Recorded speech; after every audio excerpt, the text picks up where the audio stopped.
Hey, hey. Now let me ask y'all, where's the realness? Unauthentic, that's what comes to mind. You ain't about that street game, all of that is lies. You ain't about that business, man, who you faking for? Since you trying to stop me now, I'm really making noise now. Here I am trying to think of something creative to say, and y'all saturating microphones, ruin the airways, man. Some of y'all be killing me, end of my life almost literally. Stop it, man, cause the fans are tired of all y'all trickery. Pick up the business, see I'm writing from the heart. Hip-hop, where you been, it's slowly falling apart. Not enough rappers, but plenty of actors. You say you the best, I call you overreactors. Music is in me, there's so many envy. Passion is deep, you see the fire in my eyes. I just want a voice, man, I just want to be heard. Don't need to worry about if it's me writing these words, let's go. You see the fire in my eyes. So if you want a journey, I'ma tell you if you really wanna go. I just wanna be heard. Open my life to share my story if you really wanna know.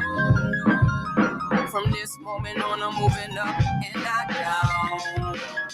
You know I hate, you know I hate, you know I hate. I'm in the building spitting flames like I know how. Never going back down, it's my time to shine now. As long as I'm on the microphone, I'm fine. And who's really doper than me but I? Stay running your mouth, man, just keep slipping. Think you hotter than me now, better keep listening. Nothing gonna blur up my vision. Gotta sit down and write this speech, politician. This is what I'm wishing for how to rhyme. Wishing you realize, wishing you stop the lies. When they garbage you spitting, really got me conflicted. Even the wrong perception you walk around and depicting. It's about elevation, it's about healing nations. Don't you think that we all are God's greatest creation? This is the bottom line. Half of my brothers dying. Some of y'all need to wake up, talk about get your head up. Hope that you hear me, my people, we losing focus. Tired of mothers crying, heartbroken and looking hopeless. Somebody tell me what the deal is. We only got one life, so let's live, let's live. You see the fire in my eyes. So if you want a journey, I'ma tell you if you really wanna go. Open my life to share my story if you really wanna know. From this moment on, I'm moving up and not down. You know I hate, you know I hate, you know I can see the world through my daughter's eyes. It's the key to my motivation to keep writing these lines. It's my time now, I choose fame. Look back on everything, really went through some pain. Something before the better, my skills are stronger than ever. You can't stop me, cause my brain is lasting forever. It's my year, no fear, my team, my peers. Ain't nobody gonna make me lose my focus. Cause I know I've been put on this earth for a purpose. But I'm barely touching the surface. But I think it was all worth it. You see the fire in my eyes. So if you want a journey, I'ma tell you if you really wanna go. I just wanna be heard. Open my life to share my story if you really wanna know. From this moment on, I'm moving up and not down. You know I hate, you know I hate, you know I hate.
ACP, you see this?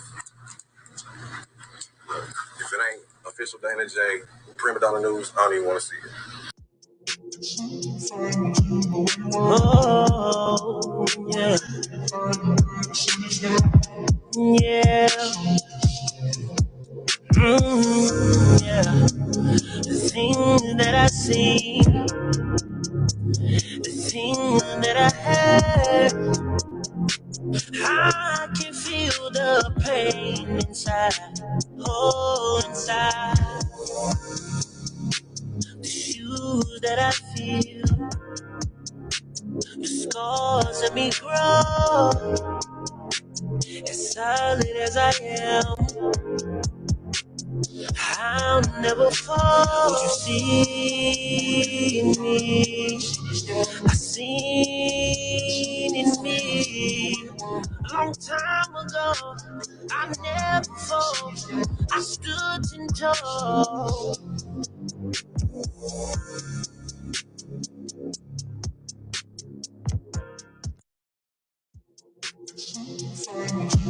Oh, yeah. Yeah. Yeah.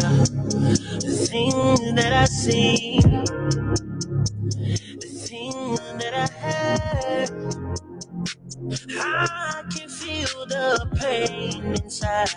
Oh, inside. The shoes that I feel, the scars that me grow. As solid as I am,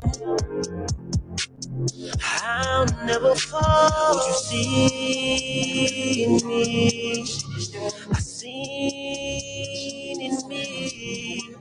Long time ago, I never fall.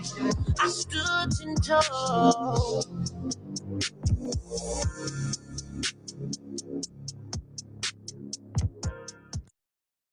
The things that I see, the things that I heard, I can feel the pain inside.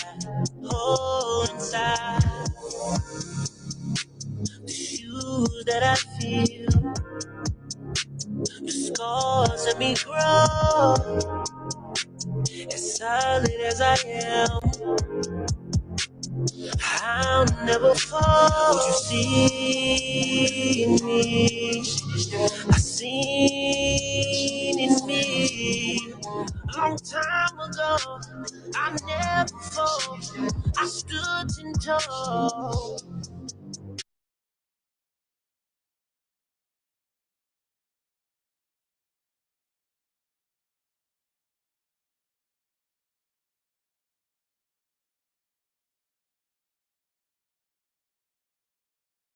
Hampton, it's wonderful to have you with us. First, respond to this latest news of the indictment of R. Kelly on 10 charges and his answer to that indictment saying he's not guilty. You know, Amy, we had to run his not guilty claim about 30 times during our 6-hour docuseries. More offensive has been his attorney. I don't know what Yellow Pages, I don't know what billboard he got this low rent attorney from, Steve Greenberg, who continues to use the most misogynist. I mean, he's from the 80s. It's surprising to me. Well, not surprising. I mean, R. Kelly squandered almost a $200 million fortune settling lawsuits over the past 25 years, creating an ecosystem where he is moving up to 5 and 6 girls across state lines constantly, having to feed them when he does allow them to eat. So I'm not surprised that A, he wasn't able to post bail. I'm not surprised that he has the kind of attorney that he does right now. I'm just worried about the 2 girls that remain with him that he had sitting behind him in court the other day when he was unable to post bond. And I'm talking about Asriel Clary and Joycelyn Savage's both of whom's family we featured in the Surviving R. Kelly documentary. And he brought them to court to say to us in the world that not only is he remorseful, but that he's going to show off, like he's going to flaunt in this moment when he's facing 10 counts, 10 new counts. He's going to bring two girls that are 30 years younger than him, one of whom he began sleeping with, raping, statutory rape, when she was 17, which is illegal in the state of Florida, which may result still in a Fed case. He brought those two girls behind him and had them sit behind him in court.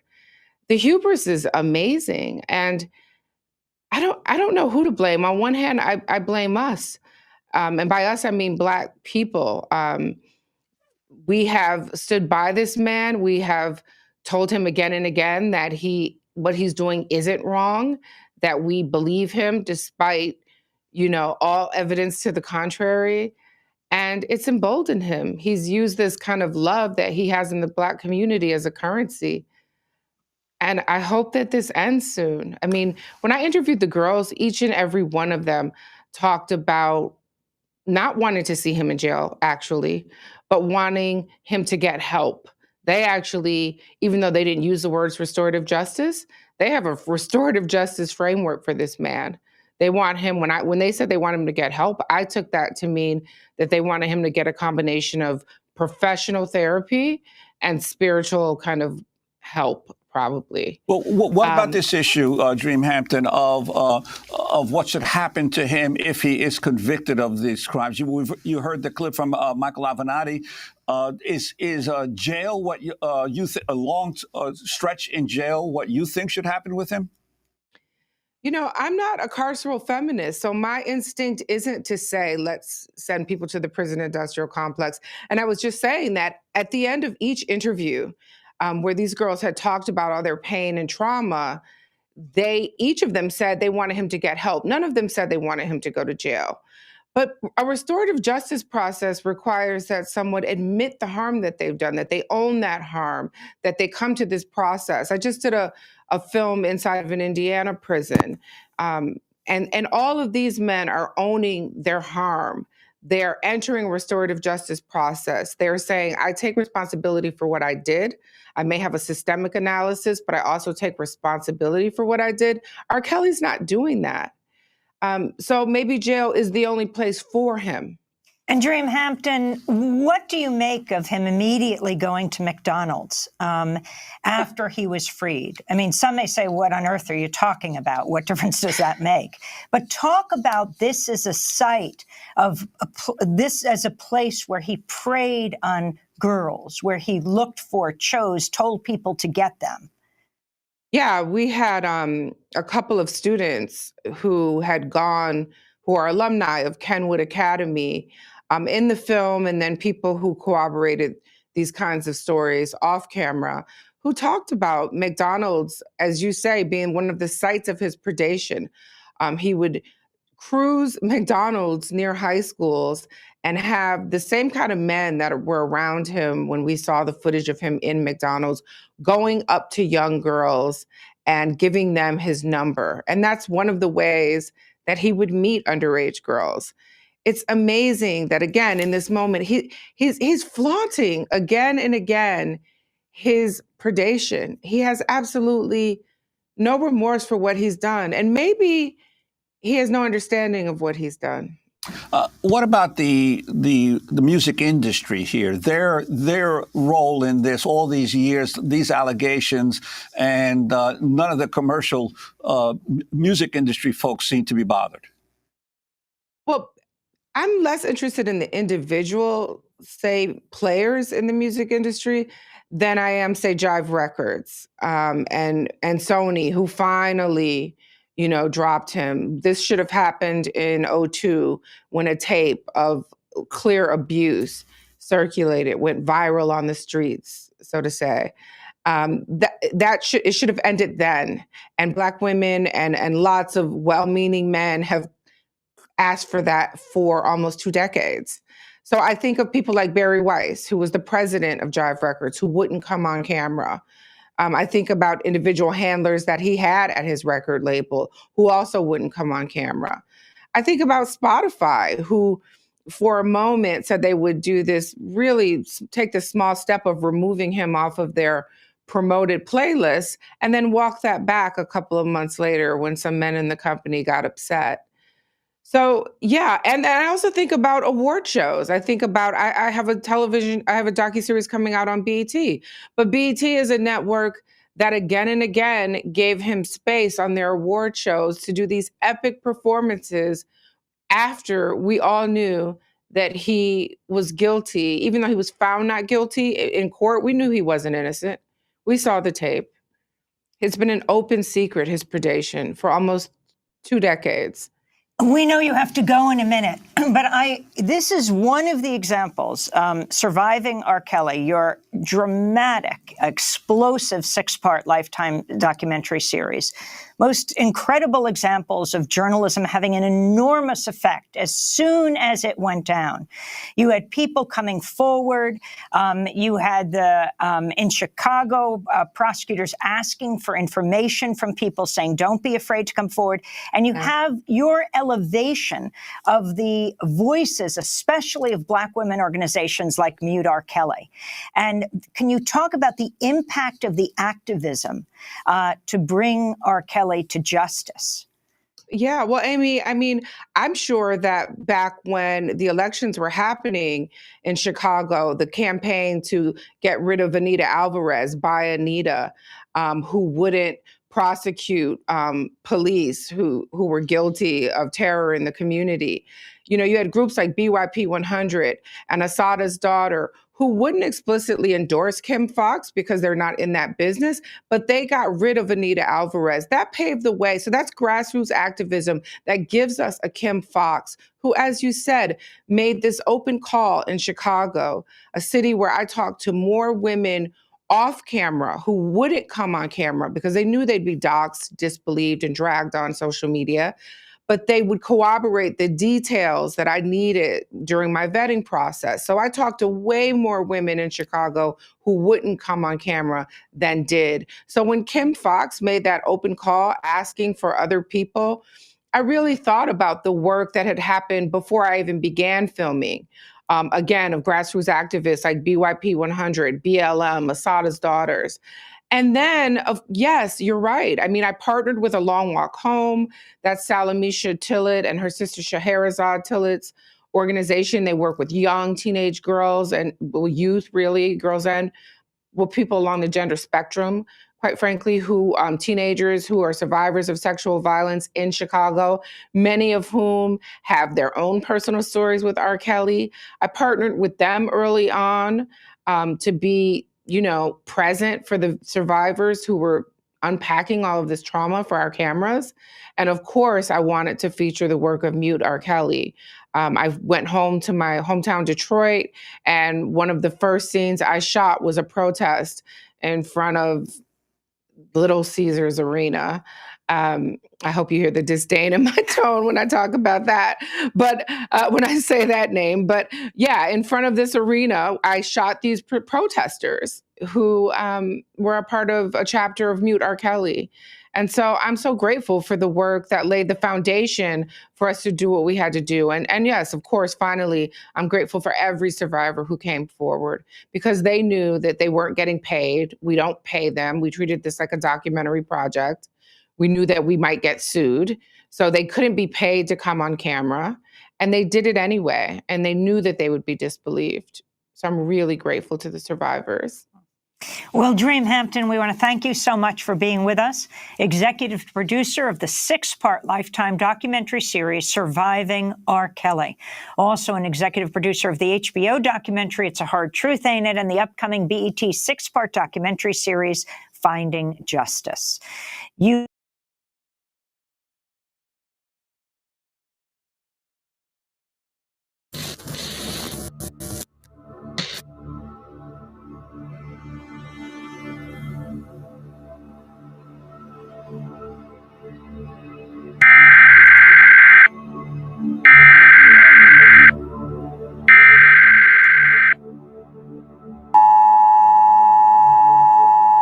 This is not a test. This is your emergency broadcast system announcing the commencement of the annual purge sanctioned by the U.S. government. Weapons of Class 4 and lower have been authorized for use during the purge. All other weapons are restricted.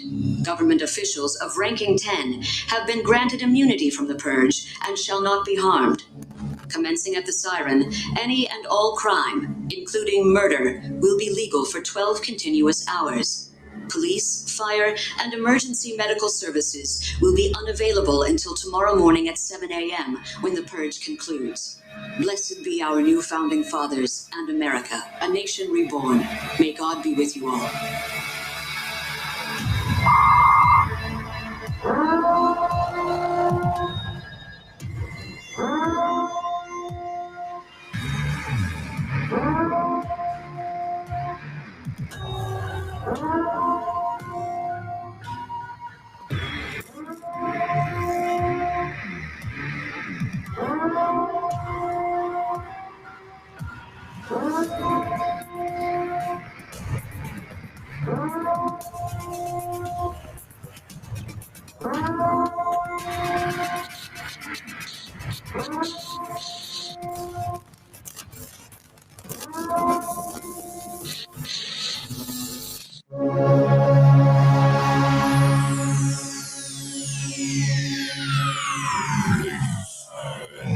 Gentlemen, may I have your attention, please?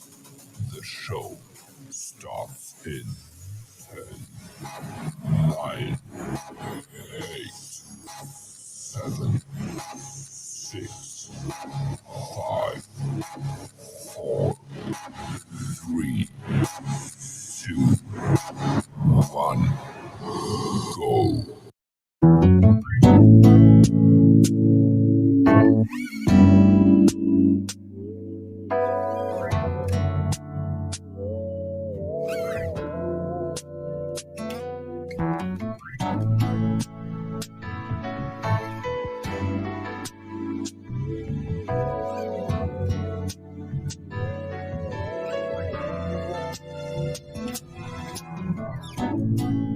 Red's not supposed to be green, like faith's not supposed to be seen. The sky's not supposed to touch the ground, and a square's not supposed to be round. The moon's not supposed to touch the sun, and a 2 is not supposed to be a 1. Said the heart's not supposed to weigh a ton, and forever's not supposed to be done. Winter's not supposed to come in June, and I am not supposed to have the blues. There are so many things that are not supposed to be, babe, except you and me. There are so many things that I'm not supposed to be. Ooh, babe, yeah, except you and me. Night's not supposed to be long, yeah. No one is supposed to be alone. Understanding is not supposed to be confused, and the wind is not supposed to lose. Like fire's not supposed to freeze, or like joy is not supposed to grieve. Like you are not supposed to leave what I said I'm not supposed to mean. He is not supposed to have your heart. Baby, we are not supposed to be apart. There are so many things that are not supposed to be said. You and me. There are so many things that are not supposed to be. Hey, baby, it seems just like no seasons changing, or this earth with no creation, or a heart with no feelings, or a sickness without a healing, just like a frozen spring, or a bird with no wings, just like a song out of key. That's how my life would be. Like the night skies with no stars, a lonely broken heart, no holding hands or walks in the park. That's how it would be if we were apart. Ooh. There are so many things, yeah, Accept love. So many things that I'm not supposed to be. It's like having nowhere to breathe. Like having no words to breathe. Like having no rain for the sea. There are so many things that not supposed to be. Not supposed to be. Except you and me, baby. Yeah, baby. Yeah. Except you and me.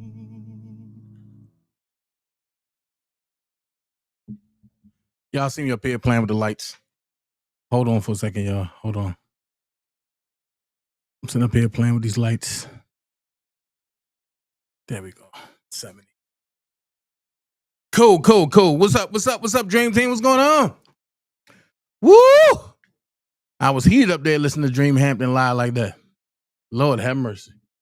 Lord have mercy. Lord have mercy. But I got to come Saturday. I had to come Saturday. I had to break it down on Dana J Unleash, the official Dana J show. So I didn't get to come and talk about it yesterday. And it's cool. You know, it's cool. So I'm going to break down some stuff with Robert today real quick. I'm going to be here 2 hours. Just a little bit of 2 hours, just a little bit. I'm going to try to break it down and before then, but I'm telling y'all right now, man, the stuff that went into convicting Robert or getting him convicted and the lies and the magnitude that they went to was crazy. I'm going to tell y'all now, starting Monday, I'm going to do a week-long recap of Diddy. It's going to be recap of Diddy. And I'm going to talk to some of the people that was outside. I'm going to talk to some of the people that's in the courthouse. I'm going to show you all the interviews that I did, all the interviews and content that people were like, Dana, you ain't really show nothing. That goes to show you don't follow me on all of my platforms. Because on one of my platforms, I released everything. So on YouTube, I'm going to slow reel it out starting Monday. Monday, me and my bro Uda on the go. I'm kicking it off with Uda. And then every day it's going to be somebody different that was there, somebody that I did interviews with. And we're going to recap what it was like being out there, you know, for the people, because there's just so many lies that's been told about outside the courthouse. And I should have did this. I'm going to be honest. I should have thought about this on an R. Kelly trial. I could have grabbed Hollywood Next, and then we could have got all of the real supporters, and we could have just, you know, just asked them every day, just ask somebody different, even though we was going up and grabbing other people, but people that was there, that was really doing work and not up there clout chasing. We should have grabbed them folks like, yo, how do you feel? Da-da-da-da. And I did it with 3 people. But I'm talking about I should have got the so-called supporters. You know what I mean? And you know, I go into the Lion's Den. I go ask some of the non-supporters. Y'all know what it is with me. Y'all know I'm the best there is, the best there was, and the best there ever will be at doing this thing. That's why people go to court and stay there for 6 and 7 months and have one piece of content that don't mean nothing. That's why I laugh at it, because I'm never in competition with anybody except for myself. Because can't nobody do what I do. Reason being, don't nobody think like I do. So with that being said, man, we're going to jump into this Kales real quick. And I'm going to read the refiling. Y'all see the title, Robert Sylvester Kelly versus the DOJ, BOP, TASHA K, Officer A, and so-called friends and more. Y'all see it. So I'm asking y'all right now, can you do me a favor? If you decide that you like the content, right? And you decide that you like the channel, can you go and hit the small box at the bottom of the chat here on YouTube with a dollar sign in it. It's called the Super Chat. You go ahead and donate anything, not too big, not too small, but whatever you donate, I appreciate it all. Even though that sounds cliche, as I really mean it. Also, you can trample on over to the thing that we call the Cash App. At the top of the page, you'll see the Cash App. $ official Dana J. Y'all see it. Let me take the, I'm gonna leave the paperwork up there. $ official Dana J. You feel me? And for the people that's hitting the laughing emoji on YouTube, I thank you so much for giving me your view. Like I say, when I go live, you tune in. I make you niggas watch. Because don't none of y'all have content. So I thank you anyway for your view. Thank you so much. You are very well appreciated. Just sit out there on the lawn because Dana J don't want you to participate in the house. With that being said, also remember that Dana J welcomes you all to the official Dana J Show, where we talk facts and entertainment. Dana J is a one-stop media informational center and channel. Tap in. And once again, we welcome you to the official Dana J Show, aka Dana J Unleashed. So the Cash App and the Super Chat and all that, that's voluntary. The only thing that's mandatory is that you come and violate me and hit that like button. That's the only mandatory thing that's mandatory over here on this channel. Everything else is voluntary. If you also like the channel, go ahead and hit that share button. Go ahead and hit that subscribe button. I'm on the road to 10,000, and I love for you to like, share, and subscribe. I would love for you to do it in 3, just like the Father, Son, and the Holy Ghost, the Holy Trinity. Like, share, subscribe. Father, Son, and the Holy Ghost. Like, share, subscribe. See what I'm saying? So everything come in 3s. With that being said, I'm going to take that off, and I'm getting ready to get into the groove, and we about to get busy with it. So with that being said, I'm going to read the paperwork that came out the other day. It was filed on 7/11. Yesterday, it was filed 7/11/2025. I came out Thursday. Yeah, I came out Thursday, and I talked about how Robert had ineffective counsel before and how Bo Brindley missed court dates. And I said, you cannot miss a court date, right? So I got 3 pieces of hate mail in my inbox that said, Bo Brindley had blood clots. Bo Brindley, he couldn't do it because he was in a hospital. My reply to them people was, Bo Brindley have a team. And you ain't going to tell me that Bo Brindley waited until Thursday to go into the hospital to try to prepare a brief. If that's what you telling me, then I'm going to tell you, Rob, again, have ineffective counsel. What I do know is that lawyers that are about their business, who I'm thinking that Bo Brindley is pretty much about his business. This motion probably was done the day he went into the hospital. However, I have to be, or should I say, I have to play the devil's advocate. I have to say maybe Bo Brindley didn't have the proper motion ready to file that was needed to nail Tasha K, Officer A, and a BOP to the cross at that time. And this is just my thoughts. It ain't no truth. It's just my thoughts, which makes a whole lot of goddaggone sense. And at the time that he didn't have the proper motion available or ready by the deadline. With that being said, he missed the deadline. So he put an motion to vacate judgment in to give him more time to come back with a powerful motion to charge Tasha Keeby, Tawana Ingram, and the United States of America, BOP. Oh, and we ain't leaving out Larry McGee. Now, that seems more logical to me. And the reason why I say it is because I don't want to believe that the lawyers are playing Russian roulette with each other and Rob's life is still sitting there. I don't want to believe that. What I want to believe is that it's been a transition of power in Chicago. Now I've been saying it for a while. I got the hiccups, y'all. I'm sorry. I've been saying it for a while. These Chicago niggas play different.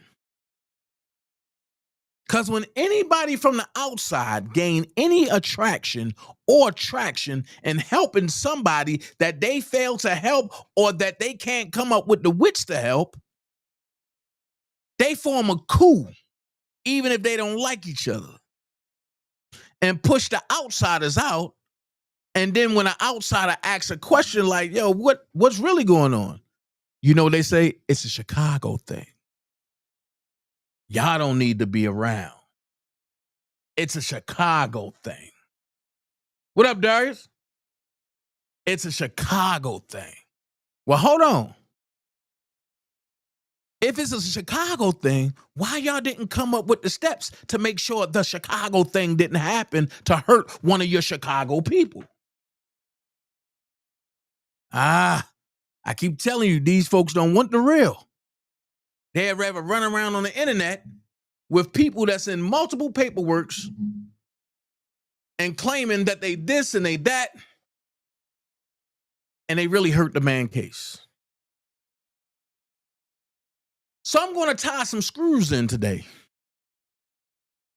And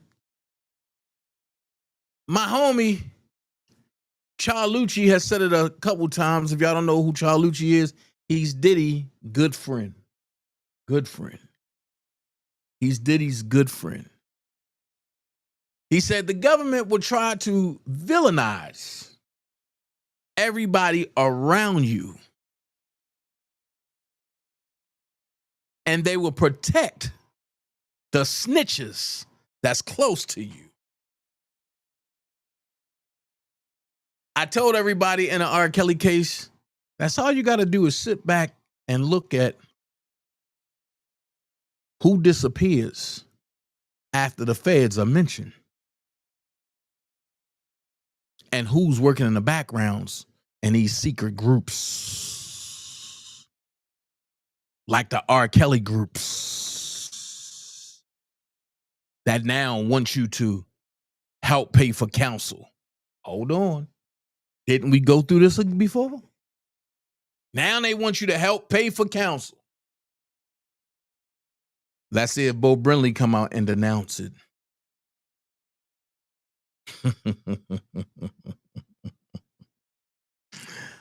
I told you, you know, I'm going to have to get Big Bro Kip on here, and we really going to have to talk about some stuff like we used to, and before the niggas came in and put film together and tried to make it seem like we was doing something that we wasn't. And it worked for a little bit of time, a little short bit of time it worked. But now it don't work. So let's go. Motion to vacate judgment comes down plaintiff Robert Kelly by and through counsel Bo Brinley, and hereby moves this honorable court to vacate its order dismissing the case for failure to prosecute. In support of his motion, Mr. Kelly provides as follows. On July the 10th, 2025, this honorable court entered a minute order docket 55 and judgment docket 56, dismissing the above captioned case for failure to prosecute. The minute order indicated that it was the failure to file a status report that was underlying the dismissal. That means that it was pointing out the dismissal Docket number 55, again, plaintiff failed to file a status report required by minute entry number 54. This case is dismissed for plaintiff's failure to prosecute. The status report was due on July the 3rd, 2025. Counsel for plaintiff intended to meet the deadline. However, the undersigned counsel experienced health complications that rendered him unable to timely file the status report. On June 26, 2025, after experiencing extreme leg pain, the undersigned counsel went to the emergency room and was diagnosed with a large blood clot in his leg. In conjunction with other treatments, the undersigned counsel was prescribed opiate pain medications, which is opioids, which we know is drugs, to treat the pain from the blood clot. And the medications rendered to the undersigned unable to work for the week following the discovery of the blood clot. Co-counsel Edward McDavid was out of the country for 2 weeks, preceding July the 3rd, 2025, and was not aware of the undersigned's inability to file the status report until the deadline had already passed. Pause. How ironic is this that everybody had something to do when you got paperwork in court and your client is in a hole? I don't know about y'all, but something just ain't right. But let me read. Maybe I'm jumping the gun. The undersigned counsel understands that this was not the first deadline miss. The undersigned had not expected to be led. Hold on, wait a minute. The undersigned counsel had not expected to be lead counsel on this case, as Jennifer Bonjean had been in that role until her abrupt and unexpected withdrawal in April 2025. Pause. Now I can go where I'm about to go. It's hard reading this when you know the truth. When you know the truth, it's hard reading this.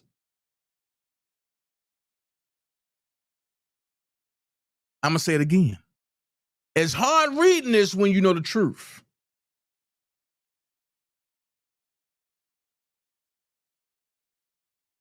I'm going to keep it honest.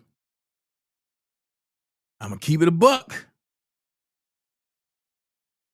Bo Brinley, this ain't good. Because you know what? Let me read this. Let me just read it. And Dana, take yourself out of it.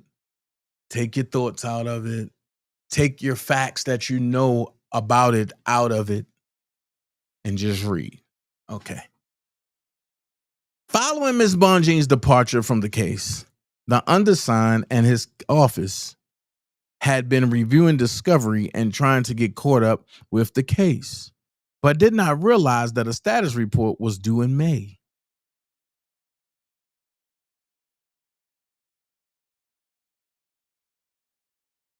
So now that makes sense. Because see, at this point, I'm about to take a stand. And I'm about to lose a lot of friends from what I'm about to do.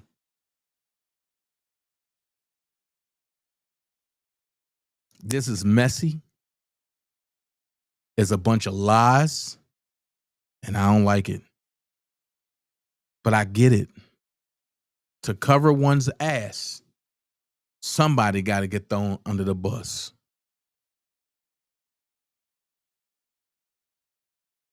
So at the same time, the undersigned was dealing with an imminent threat on Mr. Kelly's life at the hands of the BOP.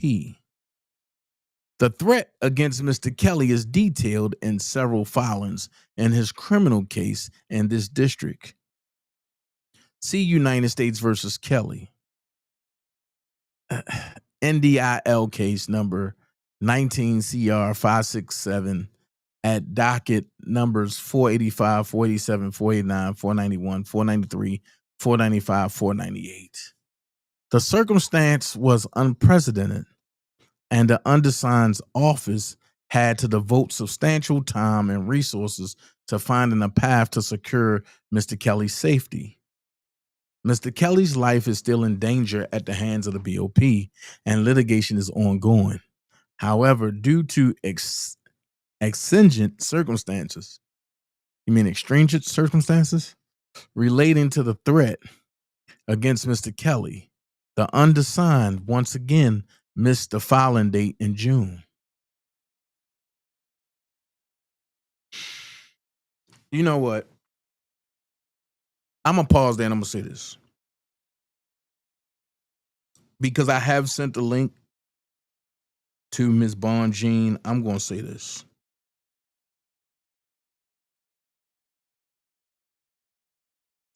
I'm going to say this.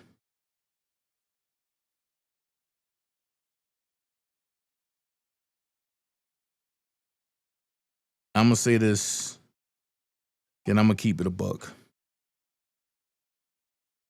Stop letting these niggas play with you, Ms. Bonjean. Call a spade, and screw how they feel.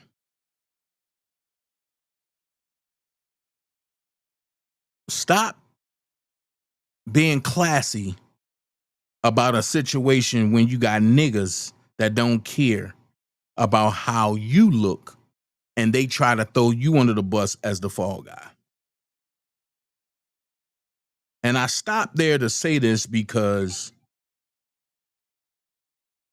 it's a lot of hogwash, it's a lot of bull crap and everything involved, right?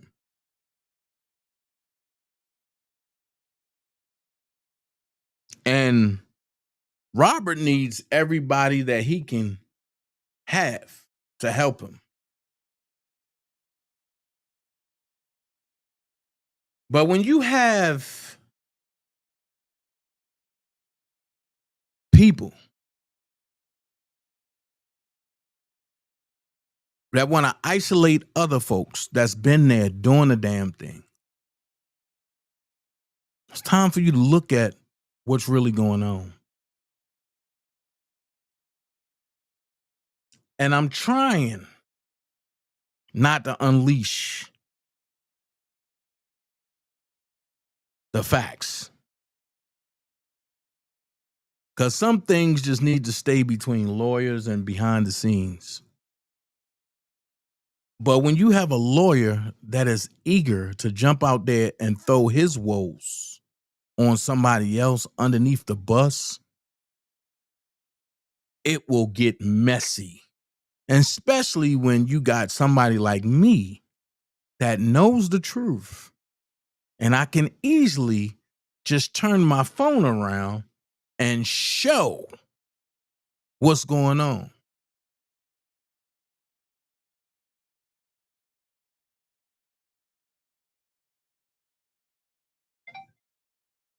Now, nah, Galatians, I ain't doing that. Not when I know what the whole situation's about. I ain't doing that. I ain't having faith in nothing. It's easy to say that when you don't know.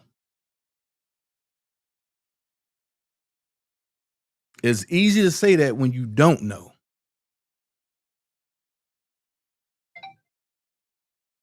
But I'll say this much. I'm just going to shine a light on it and let God have his way. Because this right here, you tampering on defamation.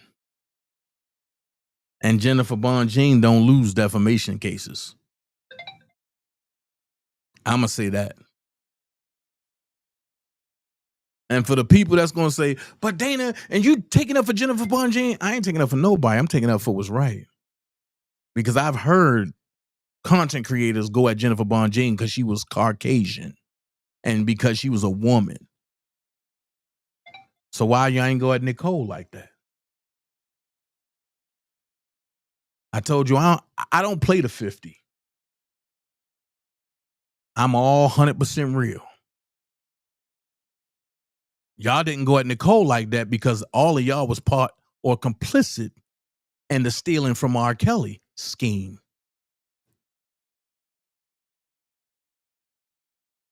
So when somebody come in with some coof about their self, y'all don't like it.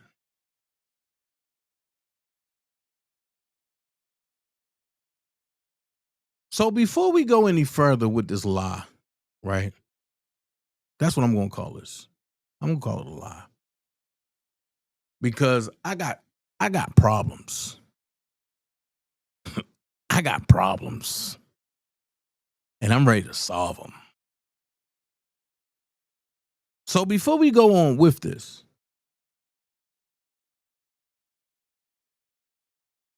there's so many Joe Jenkins, I don't know about that.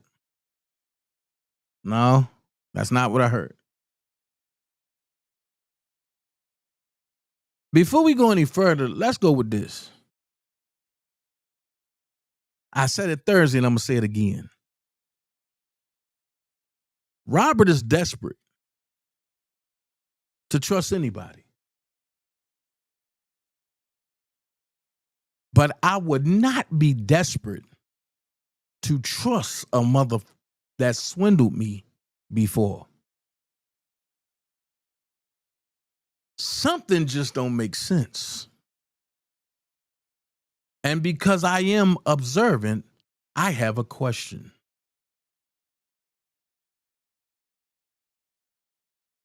When Rob was on trial in Chicago, Bo Brinley and Teresa, you are nowhere on the right path. You are far off the right path. You in Atlanta right now. I'm in Chicago. That's how far off you are.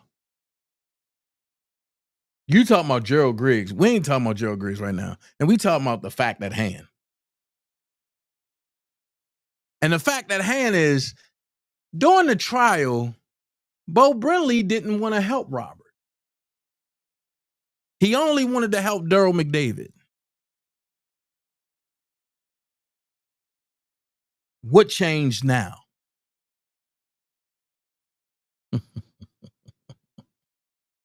I tell you, you know what? I hate giving this nigga credit. Because in the R. Kelly fight, the nigga is the ops.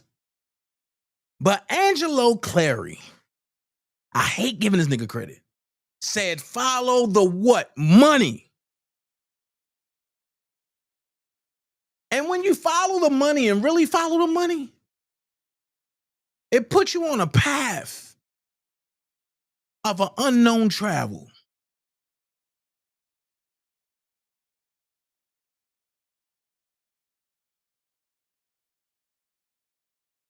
And right now, Keith is power of attorney.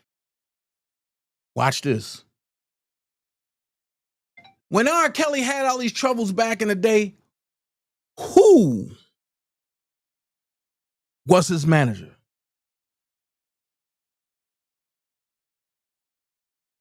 Who was his manager? Wasn't it Daryl McDavid? So now all of a sudden, why?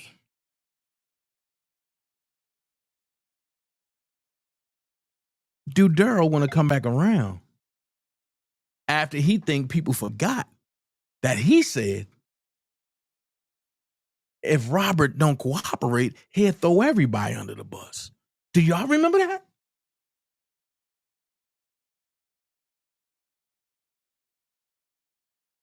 So Daryl McDavid, lawyer, is now representing Robert. And Jennifer leaves.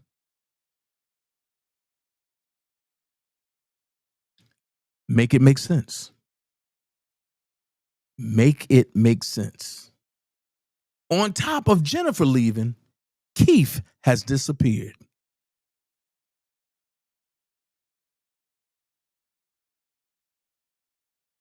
I have a question. Is Daryl trying to come back in power? And because certain people that ain't doing right by Robert knows what it details, it's saying, if you can't find me, you don't know what the hell going on. And I'm not saying that none of this is factual, but I'm giving you every door to open up. One of these doors is going to reveal the truth. So instead of saying or playing cut sausages out, you kick the hinges off of every door that's closed and you look in them and see which one is true.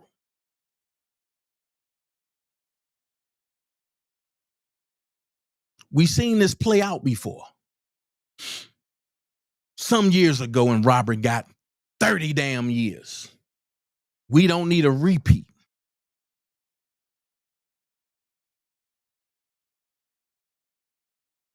So while people talking about they emailing Bo Brindley, I'm going to be honest with you. I only know one person that's talking to Bo Brindley, and that person is blocking everybody from getting to Bo Brindley. With that being said, I will kindly, and I'm going on record and saying this, I will kindly reserve all of my evidence that's being used until I get some clarification.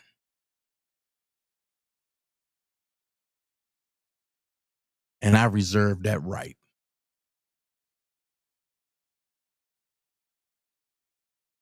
I am not part of the go along, get along gang, and I refuse to help anybody that have alternative motives in dealing with Robert Sylvester Kelly.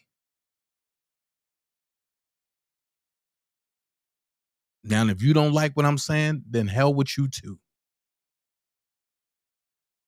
I'm not built on public opinions. I'm built on facts.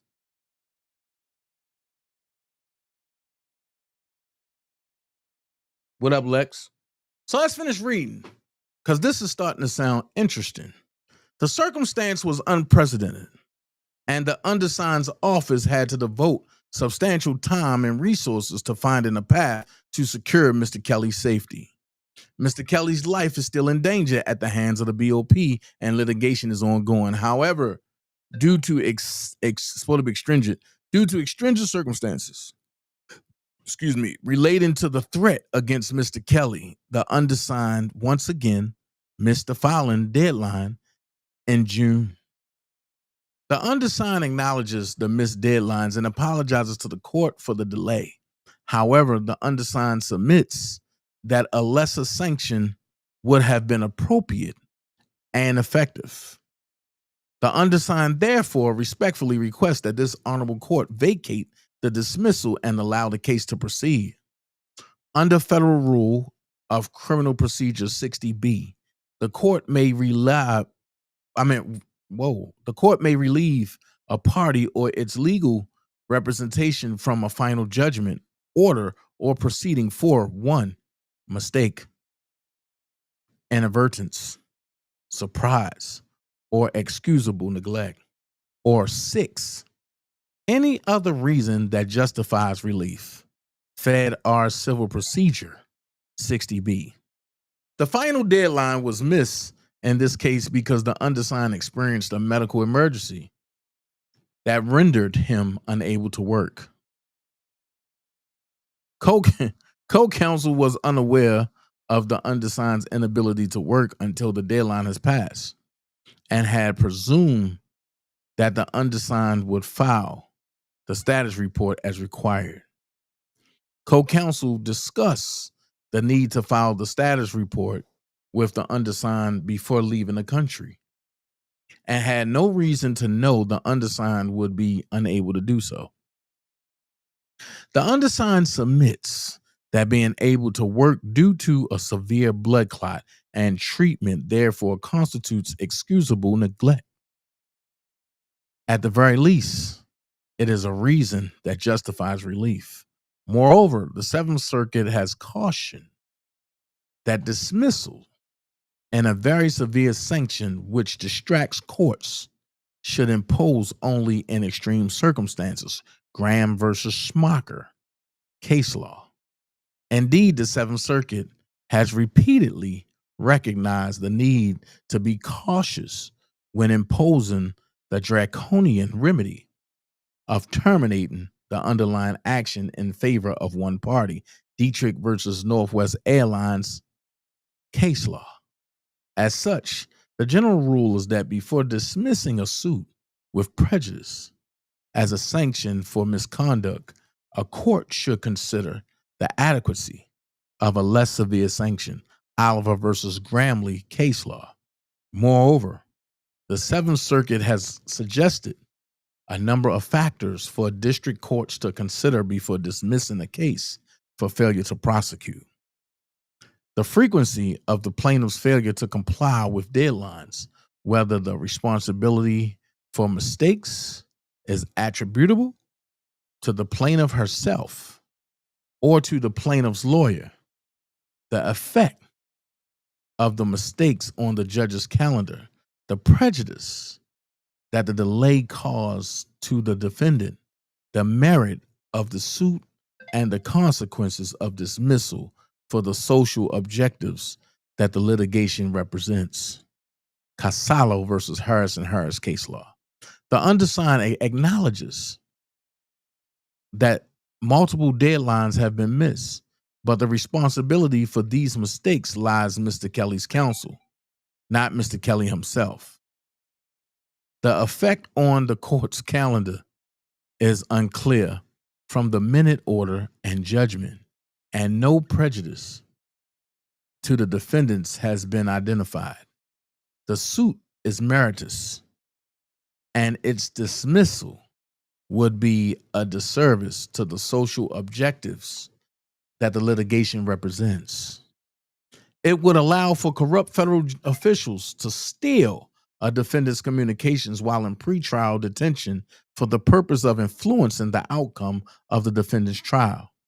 When it comes to dismissal, the Seventh Circuit has endorsed the proposition that the punishment must fit the crime. Johnson versus Chicago, Board of Education, case law. Here, the missed deadlines were regrettable and unfortunate. The undersigned and co-counsel apologized to the court for the filing failures and assure the court that no further failings will occur if the suit is permitted to proceed to the merits. However, in this case, dismissal is a punishment that does not fit the crime. Mr. Kelly, therefore, respectfully requests that this honorable court vacate the order and judgment dismissing the case and allow the case to proceed on the merits. Wherefore, plaintiff respectfully requests that this honorable court vacate the order and judgment dismissing this case. What I'm going to do going forward, I'm going to leave that there. And I'm going to jump back into some facts. One thing I don't like is reading lies. I don't care where it comes from. And what just happened have the potential to mess up Robert other cases going forward. But because greed, envy, and for the love of money is there and present, and the enemy is omnipresent. People just don't care.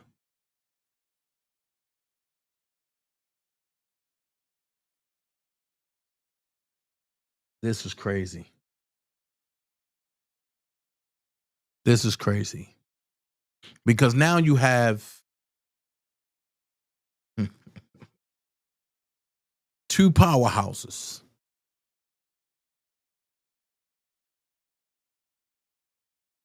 that has grown a disdain for one another. Now Robert is in a pickle. Who do you go to?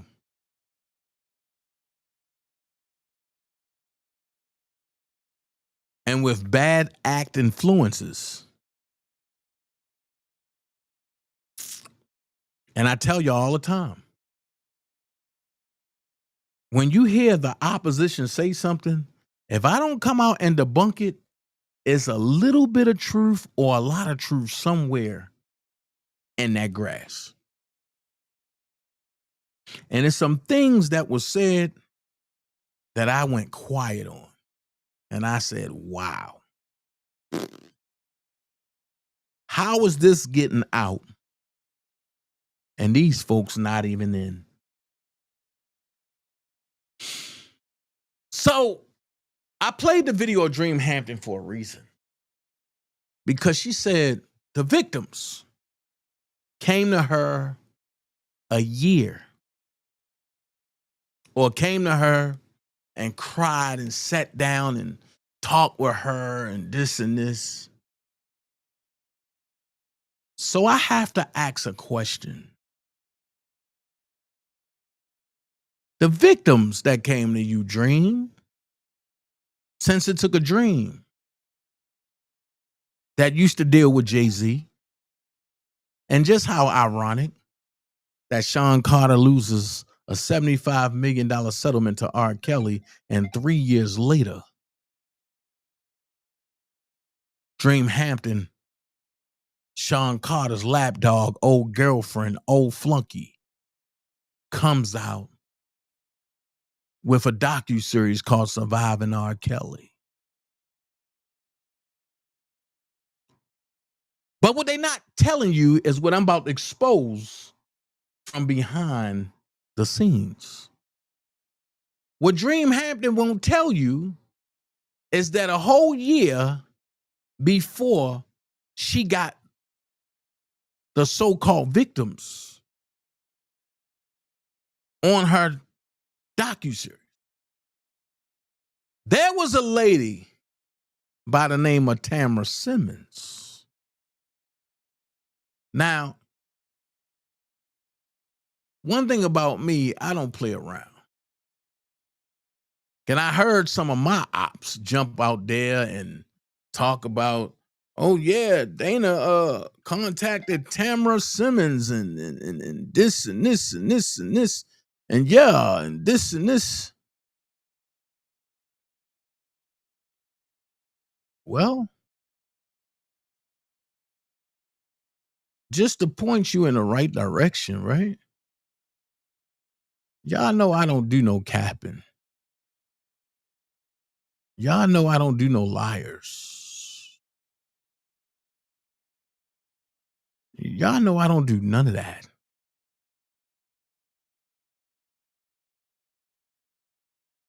So when you look at some things, right?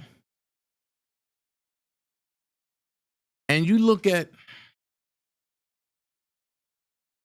people coming out saying things, the first thing you do is you look at who's bringing it to you. You look out where it's coming from. Now, Mute R. Kelly was at war, and Mr. Mute R. Kelly was at war, and pedophile assistance was at war with a lot of people that's supposed to have been on this side.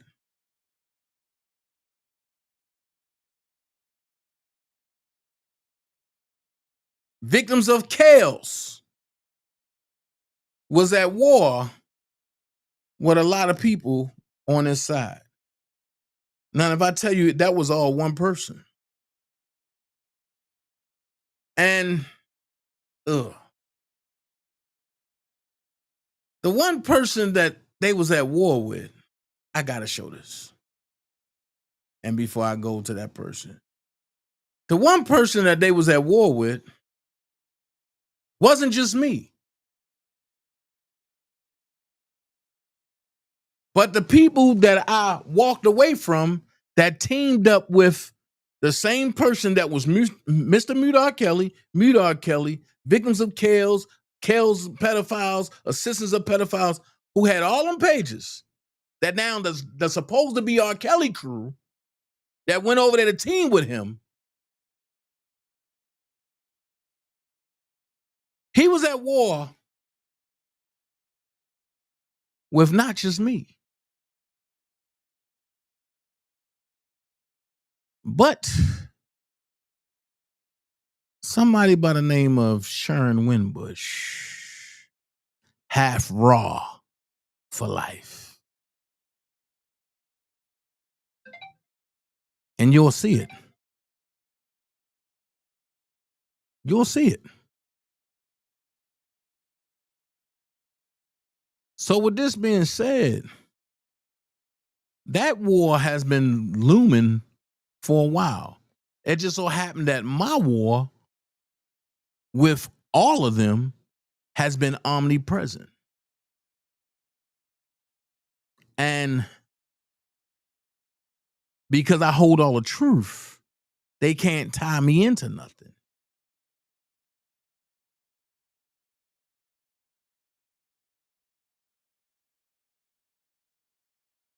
Like I said, I have it all. So when they come on that page talking bullshit, I can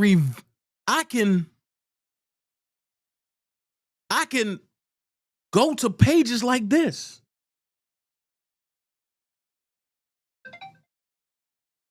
And that page, official _page _ actor Dana J, that got taken. This is Instagram. So I done showed you 4 different places where I went to war with all of them.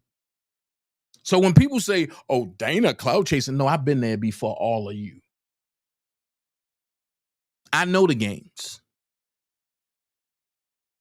But one thing that stands out is the third comment. Should have paid at official Dana J out of $1 billion. Why $1 billion is the number one ultimate factor of all these people that claim they want to help R. Kelly? It's either 1 billion or the lesser amount is 1 million. Remember and the $1 million initiative? So when you just sit back and just watch, you just sit back and watch. And as I told y'all, a lot of y'all missed the boat. Because truth to be told, if I was such a bad person, why was they trying to recruit me to destroy R. Kelly? Make this make sense. Y'all fell for the Kool-Aid. And the ones that turned on me, I thank you. That part, Prima, but you can't shake down a whole goddamn palm tree. If you notice, palm tree weeble and wobble, but they don't what? Fall. I'm just showing you. Block Club Chicago. Let's make it make sense. Come forward if you have R. Kelly abuse allegations. Cook County State's Attorney Kim Fox asks. But I'm going to ask you this question. Pay attention to the names. Symbolism is major. And I'm going to leave that there.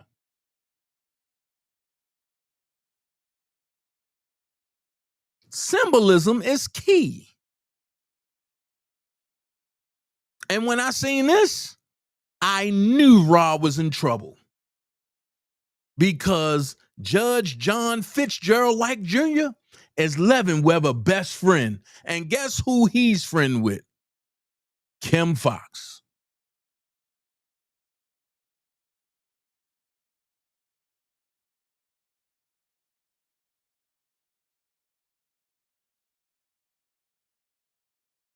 I'm just putting it out there just so people will know the facts. But watch this.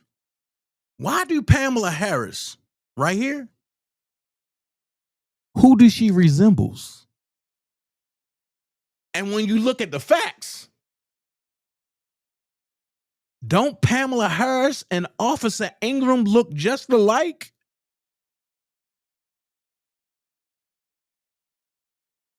I'm just saying. It's right here. So Pamela Harris and the next Cook County State's Attorney, Kim Fox. But Pamela Harris is a representative for the 10th District. And when Kim Fox brought them charges, Pamela Harris went what? Quiet, right? I told you playing with me, you ain't going to understand it. So I'm going to ask this question. If Judge John Fitzgerald Like Jr., along with Pamela Harris, represents the 10th District, right? In Illinois. And from what I was told, I don't know for facts, but what I was told, the 10th District would be out there by Olympia Fields, right? Let me ask this question. Now I'm about to trigger some shit. Why nobody gave a hell about Mia until now? Let's go there. Oh, boy. What do everybody that appeared on Surviving R. Kelly have in common?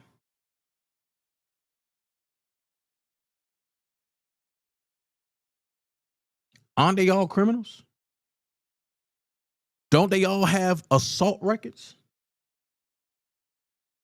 But when you bring out facts and you get on a savage's head, they want to reinvent the wheel. And when you can't reinvent the wheel no more, now all of a sudden, you got to have sympathy on Tim because he had a stroke. I don't give a damn. And the reason why I don't give a damn, because the savages was playing around, laughing and joking on a day that Rob got booked. So why should anybody give a ham sandwich on a hootenanny hot day about how that man's health is? That's the same thing I told Atmos before we separated. But what y'all don't know is that Tim is a pastor.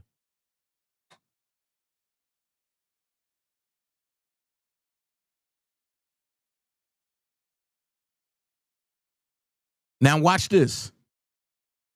Tish Kenyatta, or Kenyatta Tish, along with Darletta Scruggs, along with Mute R. Kelly, a.k.a., and Mr. Mute R. Kelly, the Chicago organizers, along with Jim Dariagas. I don't care what nobody say. Everybody now should be made to tell who their sources are in court, especially when their paperwork or their writings or their bullcrap analogies have something to do with somebody going to jail.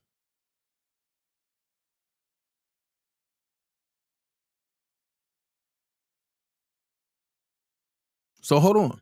Slimeball, who stole money from R. Kelly and helped ladies get paydays with false allegations. And this is a person with whom people trust their business dealings with. Damn. Anyone who has him on your payroll need to drop him ASAP before you are his next victim. Talking about Tim, but guess who come to Tim Savage's aid? Kenyatta.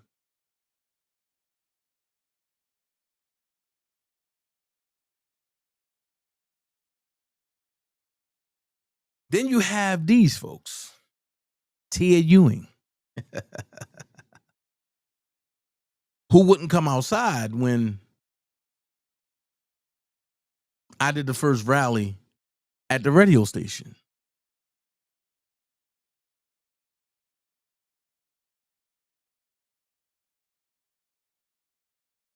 See, and this is what I be talking about. They get away with doxing people and then try to hide under the guise. Nah, we ain't doing no hiding. We ain't doing none of that. But back to what I was saying.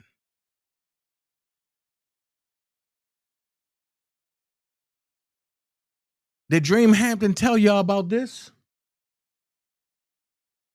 Tamara Simmons said, I sat down with the survivors a year before a camera was in their face. Hold on. I sat down with the survivors a year before the camera was in their face. This is what I want everybody to do. I want y'all to Google Tamara Simmons. I want y'all to Google Tamara Simmons because now we gonna go here now. Everybody want to run around and talk about, oh, let's get Mia Prince on our channel. Let's get Mia Prince on our channel. No, y'all niggas said y'all was fighting for injustice, right? Why did it stop? Why y'all didn't run a smear campaign the way y'all jumped on Mute R. Kelly and Surviving R. Kelly and Time's Up and Color Change? Because y'all niggas ain't running for no goddamn justice. Y'all running for clicks and views. Mia Mother appeared on Atmos channel and everybody went dead mute after that. Mia Mother appeared on Prima Donna channel and niggas are still hitting my goddamn inbox about that. Make it make sense.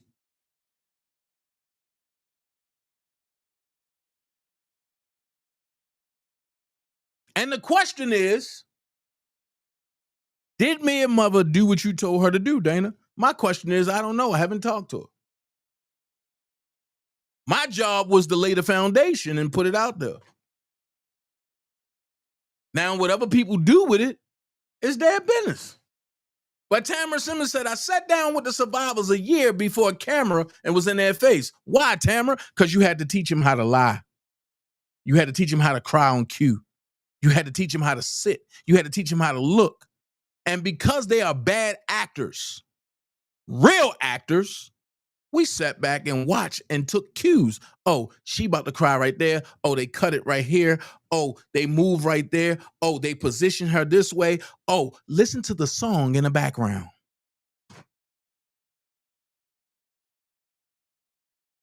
But if you Google Tamara Simmons,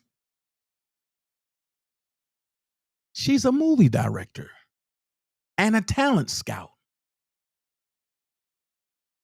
Why would a talent scout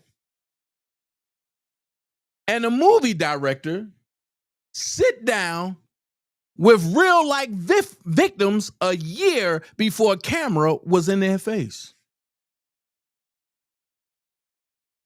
See, this is what y'all don't want to talk about. Thank you, Jackie Brown. Keep it going. Y'all go ahead and Google while I'm talking. Google Tamara Simmons. The same one that was about to bring out Surviving Jermaine Dupri. And to niggas in the hood told her, we'll unalive you for that one. JD did too much for Atlanta.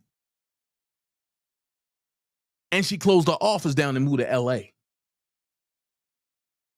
The same one that was working with Oprah to run that Surviving Russell Simmons. And me, I emailed her twice before I even knew her involvement in Surviving R. Kelly. Because her work is spectacular. I ain't gonna lie to you. If she back you, you gonna get a bag. And you gonna get notoriety. And she had a boutique down here. Thank you, Miss Middleton. She specializes in what? Reality shows and talent.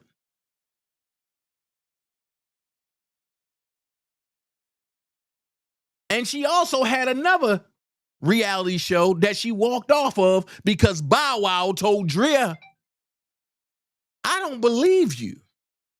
And Tamara said, no, you ain't supposed to say that on camera. And Bow Wow said, I'm the star. And that was the last day that Tamara Simmons was on Growing Up in Hip Hop.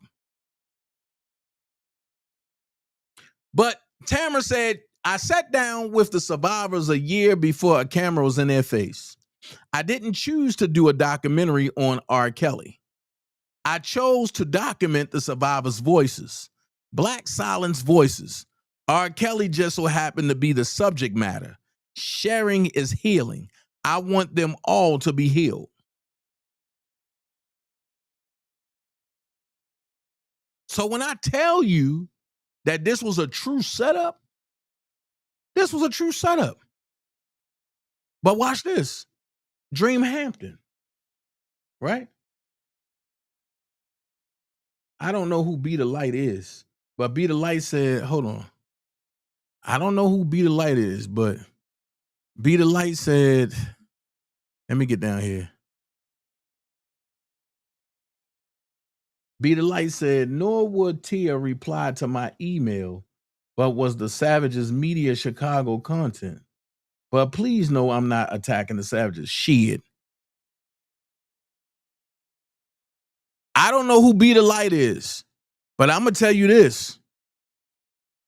This passive aggressive stuff ain't going to get you nowhere. You got to take a stand. And at the end of the day, I will attack anybody that claim to have information and won't give it. I'm going to go as far as saying this. This is why I tell you that people ain't serious. Bo Brindley,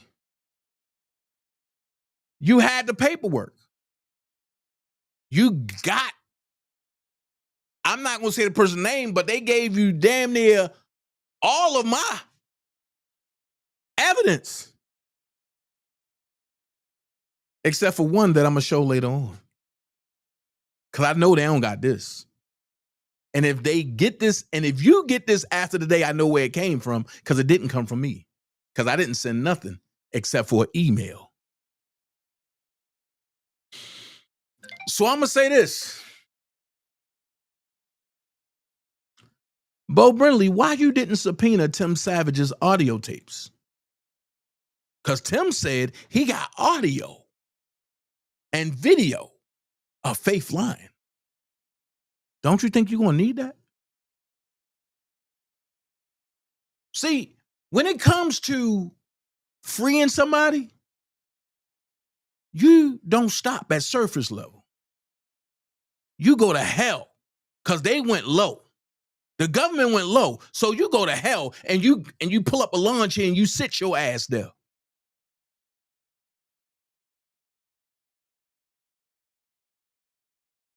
And no, I didn't say ass, I said abs.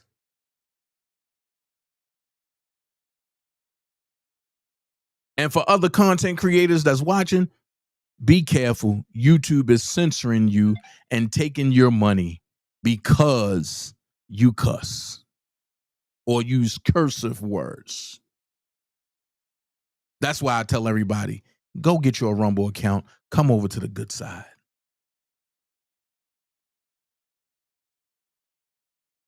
So I'm just trying to figure out some things.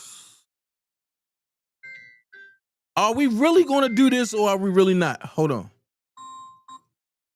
Bro. Yeah, what's up? What are you up to? I'm live. Oh, shit. My bad. I'll call you later. All right. Shout out to the Knot. I mean, you see what I'm saying? Real content creators. So I have a problem, and I'm gonna be honest with you. At this point, Miss Battle, when I spoke to her, she was a lovely person.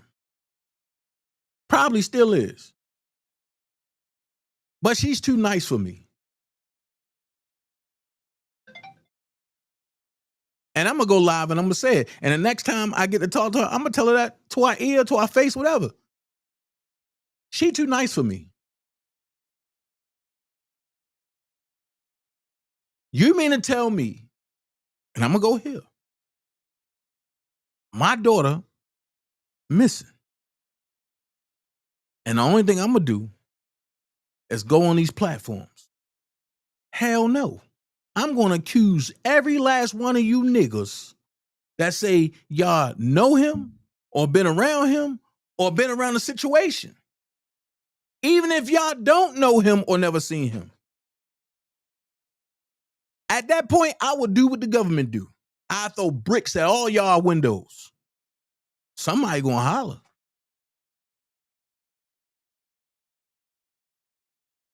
But I would not be this passive. I would have went with some homeboys. We would have kicked Don Russell door down. Excuse me, is my daughter here, nigga? Is she pregnant?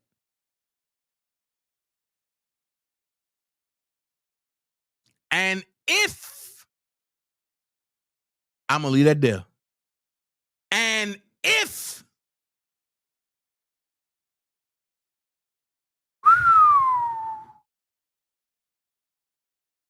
only thing I'm gonna tell you is if you want to hear what I was about to say, go listen to Eazy-E Boys in the Hood explicit version. I'm gonna leave it there. When he say one LA Time front page, just listen to that one little verse. That's all I say. And the reason why I say she too nice is because she allowed Oak Cove to play in her face. They took bits and pieces of her story and tried to collude it to make it Joy's story. And then the Savages ran the same smoke train saying that, oh, my daughter won't come home. My daughter missing. And what pissed me off about Prima Live, and Prima my sister, and I said it, is when Miss Battle put herself in the same category as the Savages. And what I said was, do you know what they did to Joy? I said it in my head. Do you know what they did to Joy? You don't strike me to be that type of parent. And when she kept saying it, my stomach started turning. I was like, please say it's not so. Because when I talk to Miss Battle, she's, oh my God, I tell you, she's a nice person. Real sweet tone, mellow. Oh my God, warm heart. I have nothing bad to say about her. And I can't even blame her for being swindled by crooked ass people.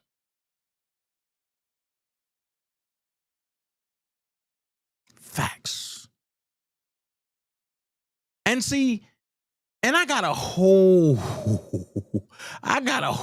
lot of evidence to show and to play and this and this. But I'm going to skip over one piece. I'm going to skip over one piece, right? And I'm going to go here.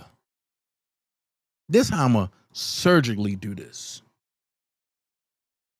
In a federal trial in Chicago in 2022, R. Kelly was found guilty on 6 counts related to child sexual abuse, including 3 counts of producing child pornography.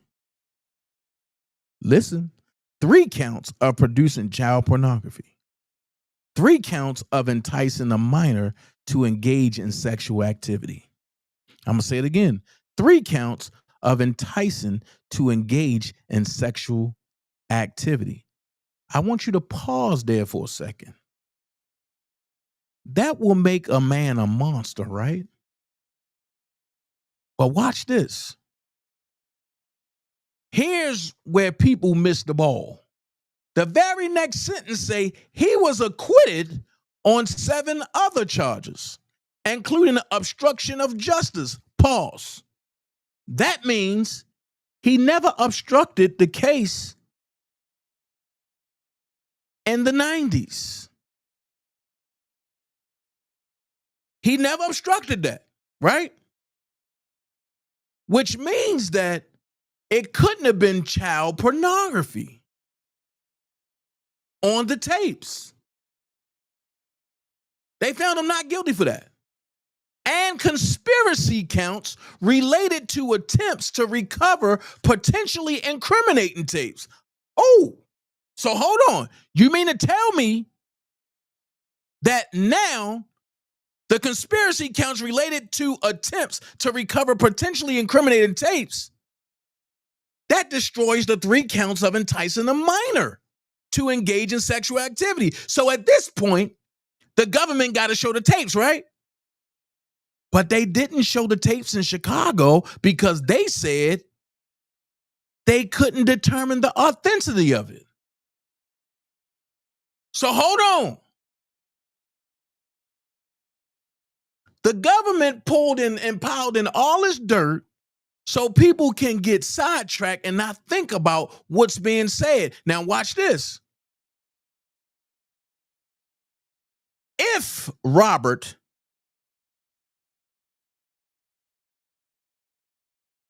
was guilty of producing child pornography, which was supposed to be on this supposed to be tape, and if he was guilty of enticing a minor to engage in sexual activity, the government said Daryl McDavid and Milton Brown were the ones helping him. So if they were acquitted, and if Rob was acquitted on them charges, how did he get 3 counts of producing child pornography and 3 counts of enticing a minor to engage in sexual activity? How? See what I'm saying? And nobody want to talk about what Levenweber said. Judge Levenweber said, I have to give him something because New York gave it to him, which is corrupt in itself because New York came out of jurisdiction to come get him from Chicago, which he should have been in Chicago the whole time. It should have been Chicago that went and got him and not New York. But nobody want to talk about jurisdiction. And when jurisdiction was challenged, Ann Donnelly said she's bigger than that. No judge on no level is bigger than jurisdiction when it's challenged. When jurisdiction is challenged in any courtroom, everything stops until jurisdiction is proven.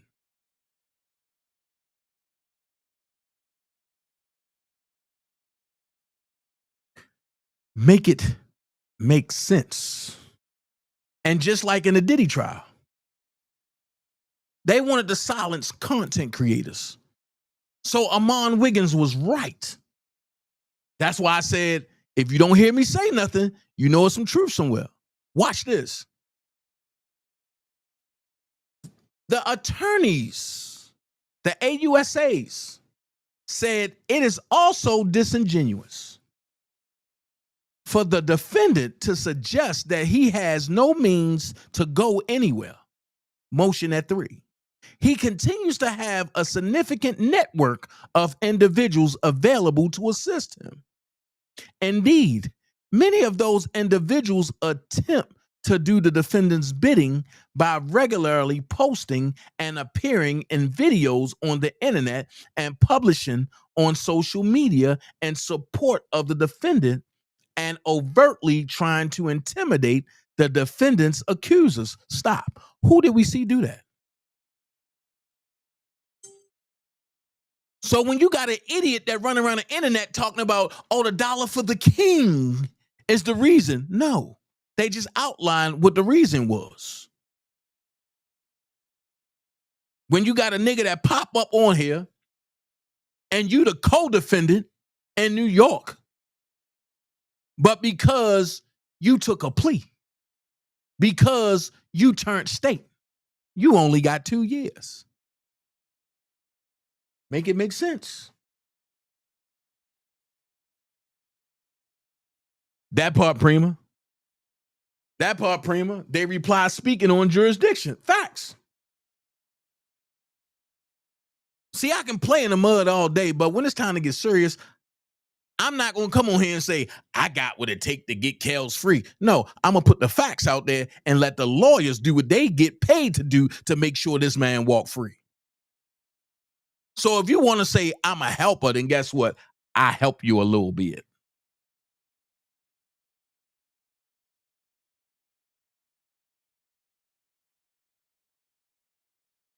The lawyer, Will R. Kelly, is looking for him. I don't know, gossip news. I don't know.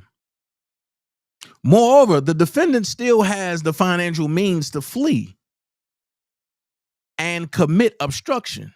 In the first quarter of 2020 alone, the defendant received over $200,000 in royalty proceeds. If they was worried about the dollar for the king, don't you think they would have mentioned that? And this is coming from their emotion. Don't you think the dollar for the king would have been mentioned just like it got its own indictment?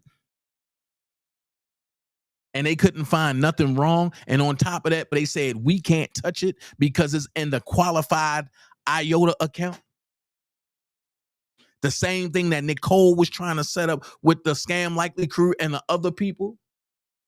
That's why the dollar for the king, aka the R. Kelly Defense Fund, was such a threat. Because everybody wanted to copy the model and steal. Hell, Dana J just presented the model and pushed it. See the difference? See the difference? When you push a model, you don't got to steal a daggone thing. That's all you got to do is push it. But Dream Hampton, why are we on you? I got a question. Because your answer for me ain't good enough. And I think Robert need to prosecute your assets for good. And I mean, sue you for $250 million. You had Charlemagne, the goddess, on Surviving R. Kelly, didn't you?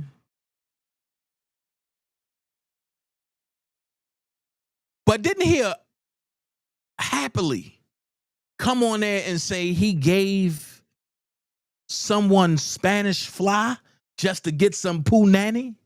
And he give it to his wife frequently just to make her submissive?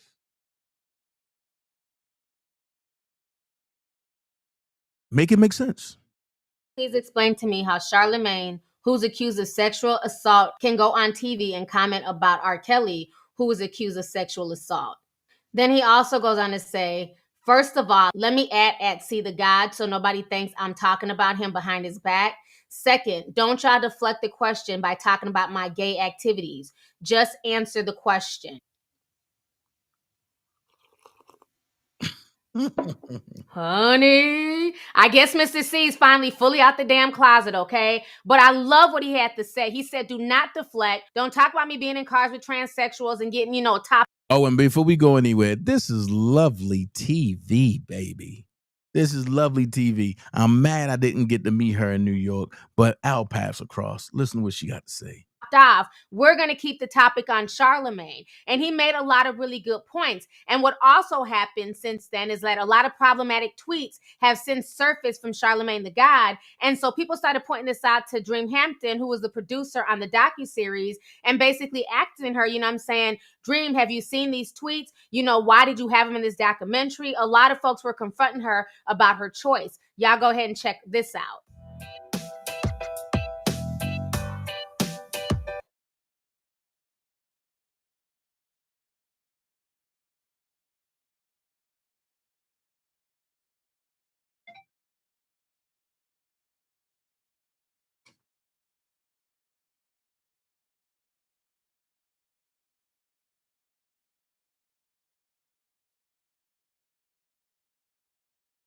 Wow.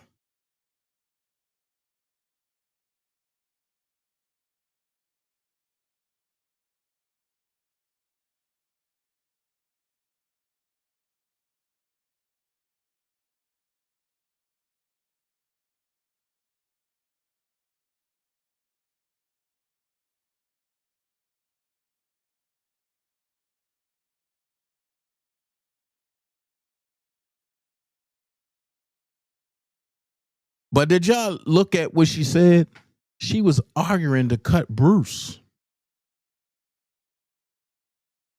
So because Bruce wasn't in cahoots with them the way he should have been, she didn't want him on Surviving R. Kelly, which showing you that this was a stage hoax just to take down R. Kelly. But for what reason? Why would Dream Hampton have a reason to mess with R. Kelly if it wasn't for Jay-Z, who we now know allegedly produce Surviving R. Kelly?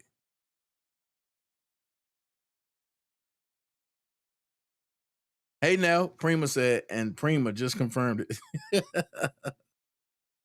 Was tagged in them tonight.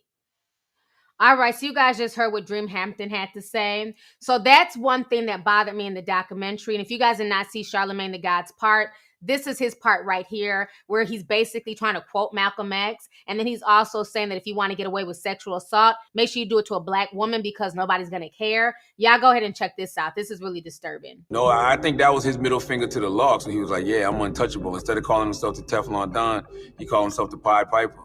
And, you know, from what we see, he hasn't stopped leading young girls out of villages via music ever since. The most disrespected woman in America historically has always been the black woman. You know, I always say, if you want to get away with murder, kill a black rapper. If you want to get away with sexual assault, assault a young black girl.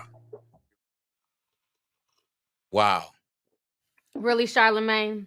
Really? And then had the nerve to quote Malcolm X, knowing that he himself has built his career on disrespecting black women and going in on black women and even big upping a racist like Tommy Loren. I found that really funny that he said that. And the irony of all this is the fact that he's accused of, you know, assaulting a black woman and nobody else is taking her plight seriously. You know, she came out with a whole documentary talking about this. I'm sure that all these people knew about this story this summer. This story was viral. Several people covered it. Several online outlets covered it, and they still chose to use Charlemagne in that documentary. So that says a lot.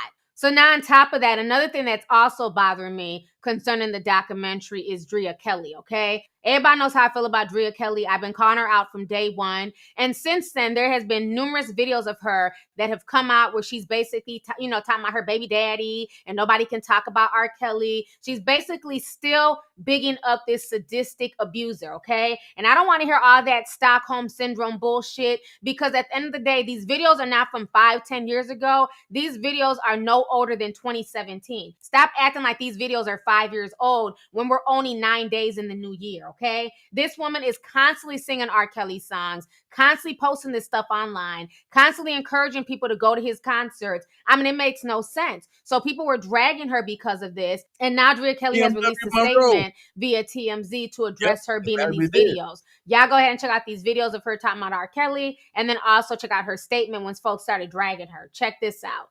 He's a good provider. I'm Andy right there. He's a good provider. He's good with his child funding. He's a good provider and he's good with child funding. But I thought you said, Drea, that he don't care about his kids and he didn't do nothing with his kids and for his kids since the divorce. See how you get caught lying? God dang. And it takes a lot to be him, to do what you do, to perform, write, be on the stage, do what he does. So I thank him that my children do live the life that they live. It's because of his hard work. It's because of his gift. It's because of his writing. It's because of his producing. It's because of his performing that we have the life that we do. And I say we because at the end of the day, I don't pay rent on a separate house. I don't pay bills in a separate house. It's not like, oh, I got a place where my kids stay and they got lights, and then I got another place where I stay and I got lights. We have lights. We have food. We have the lifestyle that we have. And now it makes sense. When Robert told the kids, you got to separate from your mama, now that y'all grown, if you want me to do anything else, Drea influenced them to go back to school so that way she can continue to live the lifestyle that she was living off of her kids. It makes sense. Let's go. Because he's the vessel through which my blessing has come. That we have. Because he's the vessel through which my blessing has come. But I'm very clear. God is the source of all. My ex just happens to be the vessel through which it comes. Because all of it belonged to my daddy. And I know I'm one of his favorites. So he has blessed me in that way. And I'm not going to take that back. People can say it's conceited or it's this. No, it's not conceited. I'm just confident, and I know because my life reflects that. Because all that I have been through and survived, a lot of people wouldn't make it through it. So I got to be one of my daddy's favorites. For him to hold my hand and take me through the storm like that and bring me out on the other side and she ain't got no wrinkles and she happy, I got to be one of his favorites. And if you don't like it, that's fine. I don't care. But back to my ex. I really respect him because it's not easy. You had to been hiding on the goddamn rock if you don't know what my ex has been through. But not only was he going through it, me and his children were going through it at the same time. So for him still, no matter what people's opinion of him was, no matter what people said about ex has been through, but not only was he going through it, me and his children were going through it at the same time. So for him still, no matter what people's opinion of him was, no matter what people said about him, walking into interviews, not knowing what people going to say, when they going to say it, how they going to say it, the fact that he still held his head high, went out there and did what he had to do to make money, because at the end of the day, he's an artist. He's a writer. He's a producer. That is his job. No different than if somebody's a doctor. No different if your ass work at the post office. That is still his job. He got up every day. I don't give no fuck what you think about him personally, because we're not talking about that. But what we are talking about, him as a writer, performer, artist, producer, people that he has brought their careers back to life. We talking about from the eyes, he's revamping, bringing back Mr. Biggs and Charlie Wilson, like we gonna be Uncle Charlie, and working on that album from Kelly Price to Michael Jackson, Madonna, Whitney Houston, Toni Braxton. The list goes on and on and on. The man is undeniable. But at the end of the day, he had to do all of that with that dark cloud. But what kept him focused and kept him going is, I have to do this for my children to make sure that they are okay. Because he could have just went under a rock and hid and shit been in shambles and we be the fuck everywhere. But that didn't happen. So at the end of the day, I love him for that. I will always respect him for that. And he did it with grace in the height of the storm. It wasn't no shit like he went and hid off somewhere and then came back. Yes, that is my baby daddy playing in the background. What y'all about? Turn right to I-285 South. Questions, you have passed my test. Happy people, yeah. What you thought? I celebrate him and his music and his artistry. We do what the fuck he do. That's right, Reese. Hey, cousin. Family first, honey. Family first. And you know that special rule about family. I can say what the fuck I want to say about him because he's my family. You ain't got shit to say. I'm going to cuss your ass out. How about that? That ain't your motherfucking family. That ain't your husband. That ain't your baby daddy. So, you know how that is. Somebody can be talking crazy at the family barbecue. People can act a goddamn fool at a funeral. Let somebody say something crazy about your brother at school. You try to rip their goddamn head off. Now, you might have called your brother the dumbest motherfucker to walk the face of the earth. Let somebody call your brother or sister that, and you will try to kill them. That's just family law. That's family love 101. Respect the boundaries. I don't give a fuck how you feel about it. Don't talk about my family. And it don't matter. You be like, oh, well, you said he wasn't no good. Well, goddamn it, I got the right to say he wasn't no good. In my family, I can say that. Because I also know how good he is. I also know how great he or she is. See, the problem with people that want to talk shit, they don't ever want to talk about the good. They want to harp on the negative. They only want to talk about the bad. But you know, when family come through, we don't play those games. And that's because at the end of the day, we can still reflect on when he wasn't a crackhead, when he was that good that fixed cars, could turn a garbage can into a barbecue grill, when he was the funny one that no matter what was going on in the family, he would come through with that smile bright as the sunshine and cheer everybody up. So that's why that's hood law. That's why y'all got to be careful when y'all speak on somebody's name about something that you perceive or think that you know, or you getting part of the story. You don't know that person's history and that backstory that go with it. So you know, you gotta be careful with that. That like, don't break hood law.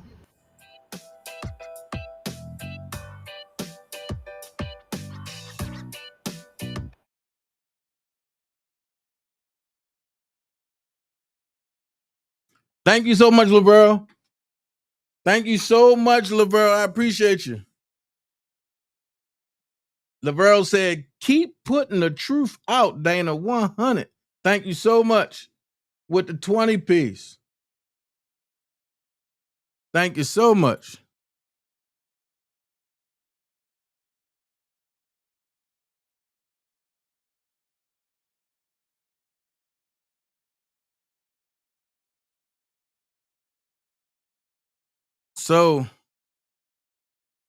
So with that being said, I only got a couple more pieces left and then we done for the day. But, you know, I was sent something, right?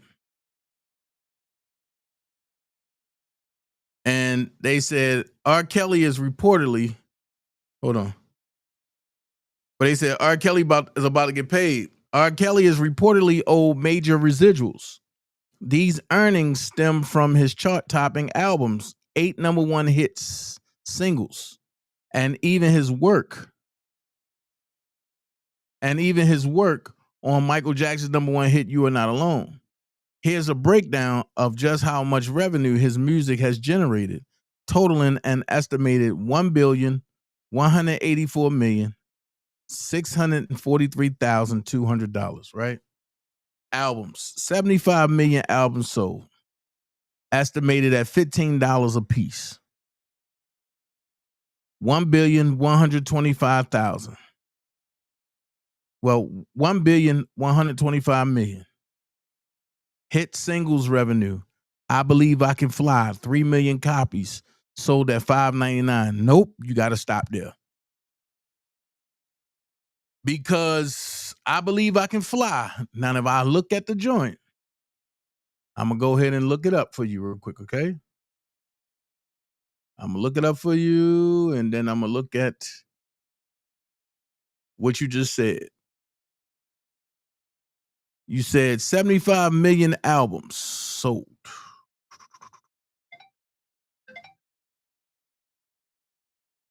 $75 million is multiple time Diamante.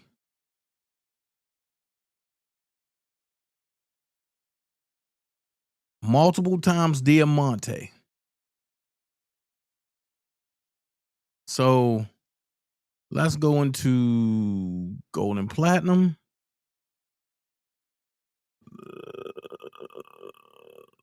Gold and platinum news. No, I don't want to go to the gold and platinum news. Let's go to overview. Let's see this. All right. Let's search R. Kelly.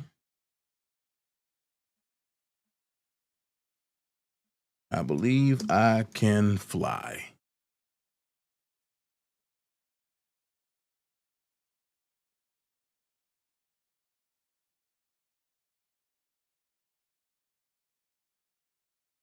Hold on.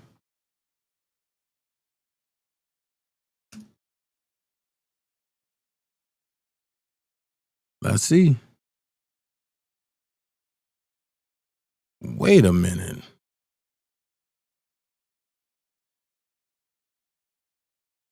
Somebody math is off. I believe I can fly 3 million copies sold at $5.99. No, that's not true.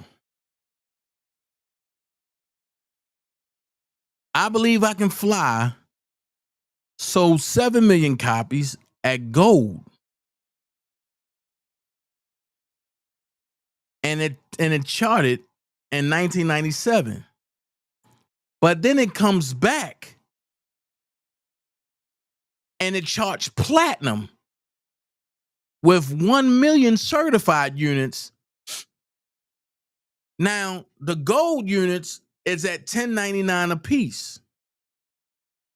So, can somebody do $10.99? Let's do the math. That's how we're going to do it. Can somebody do $10.99 plus 3 million? I mean, times 3 million? No, I'm sorry. Yeah, $10.99 times 3 million. And what you get with that? Hold on. Makes sense now why certain accusers wanted to attach their stories to songs. Like Lizette. She know damn well he ain't right. You're not alone about her goofy. Oh my God. Don't tell me Lizette said that. But let's get these maths out here, because I can be all day.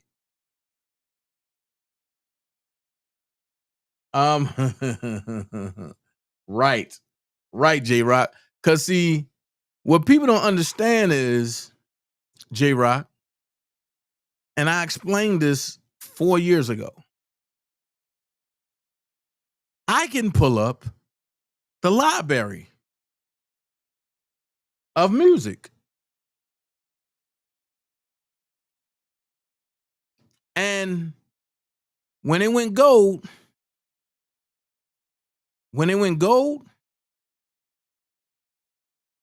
that they don't have units on it. When it went gold, they don't have units on it. So technically, it's 3 million and counting. The platinum side, which was the solo, it went 1 million copies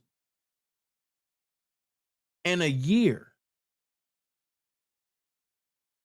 So you have your album cover, and you have your album version, which is here, I'm sorry. And you got your solo version, which is just the solo by itself. Like, come on, man. Like, this man is old residuals. Like, this is some crazy stuff. And when you can pull up the music Bible, there's nothing nobody can say.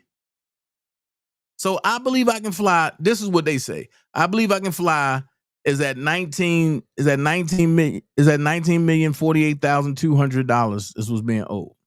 Honey Love is at $1,995,000. Slow Dance is at $4 million. Bumping Grinds at $4 million. You Remind Me of Something's at $4 million. Down Low is at $4,400,000, right? That's what they saying, right? So, with that being said,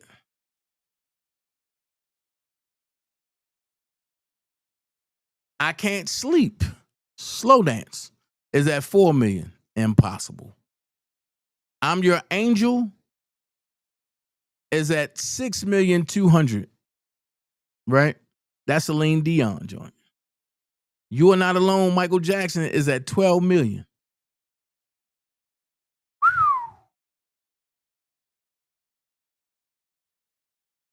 Let's just say this. Right, Natasha Walker, he's owed several billions of dollars.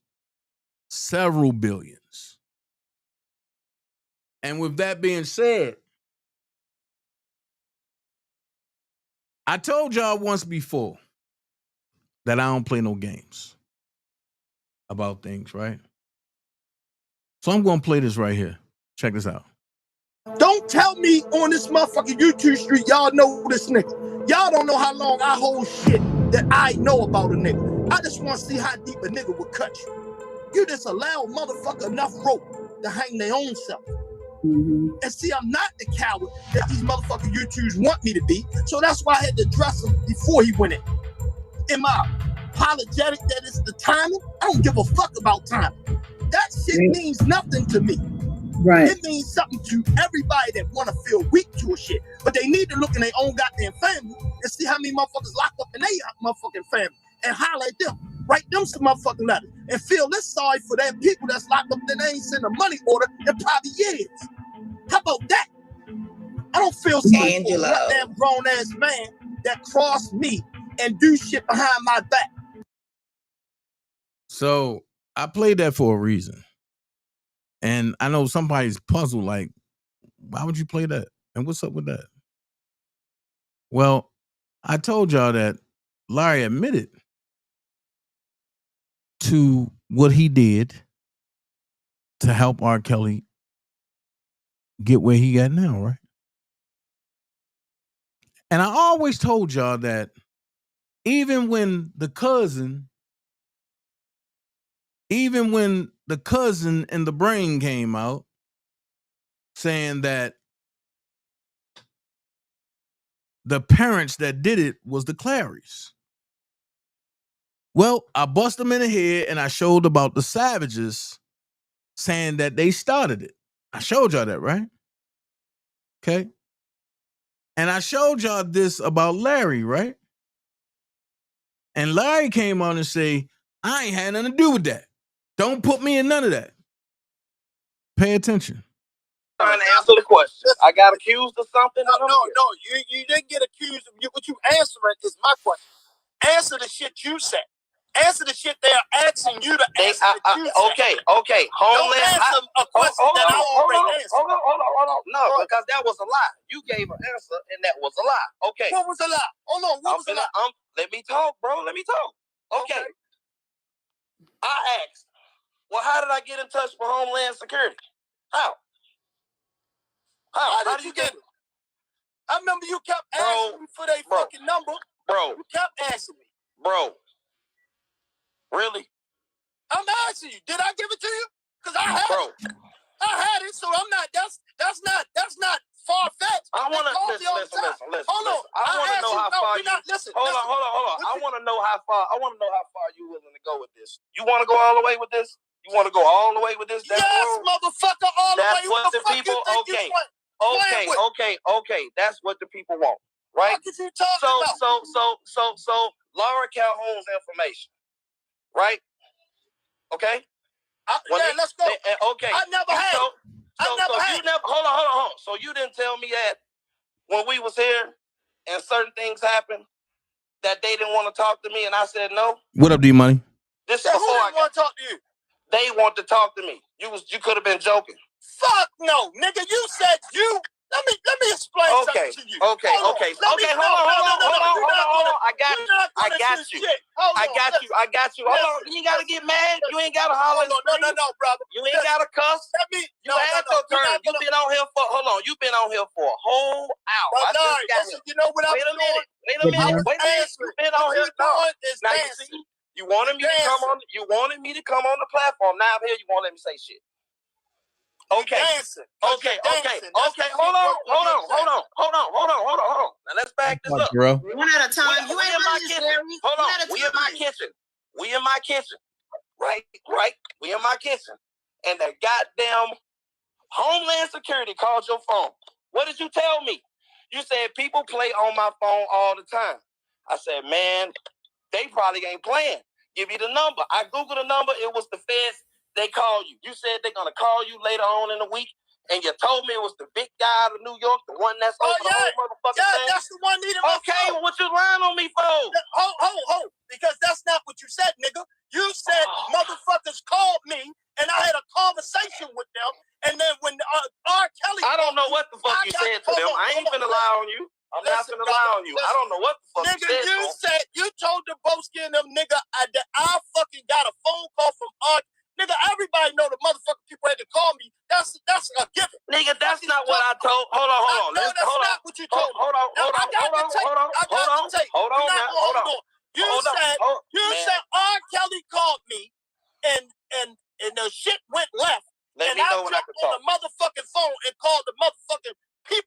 That You're a part, J-Rock. motherfucking lie. What the fuck are you talking about? Listen, what happened was we was in the kitchen and I told you, I said, man, call that nigga. We was drinking.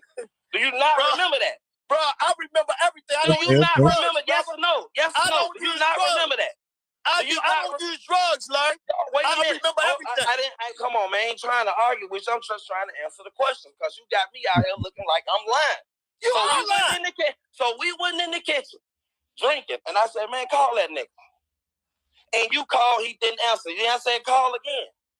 And then we was looking up numbers trying to figure out because your daughter had cell phones in our number, and we called, and that nigga answered the phone. Am I lying? You're a motherfucking lie. Oh my God. Now let me tell you why you lying. Right, nigga, I had this nigga number. This is why you lying, right? Do you know that I gave Cash his numbers? The fuck is you talking about, nigga? I've been had R. Kelly number. The fuck is you talking about? Nigga, Man, okay. That same night. Hold on. No. You're not gonna. That same night that we did that, did you not give me Don Russell phone number and I dialed *67 and called to play the game? Yeah. That happened, but this didn't happen. Okay. How do you think you got relevant? Man, everybody on here already heard me say, you got information from me. Fuck nigga, that ain't no goddamn information. Okay, since we going there. When fucking you had whatever conversation you had, who put all that shit together to send that shit over there to them? And then you came back, and then hold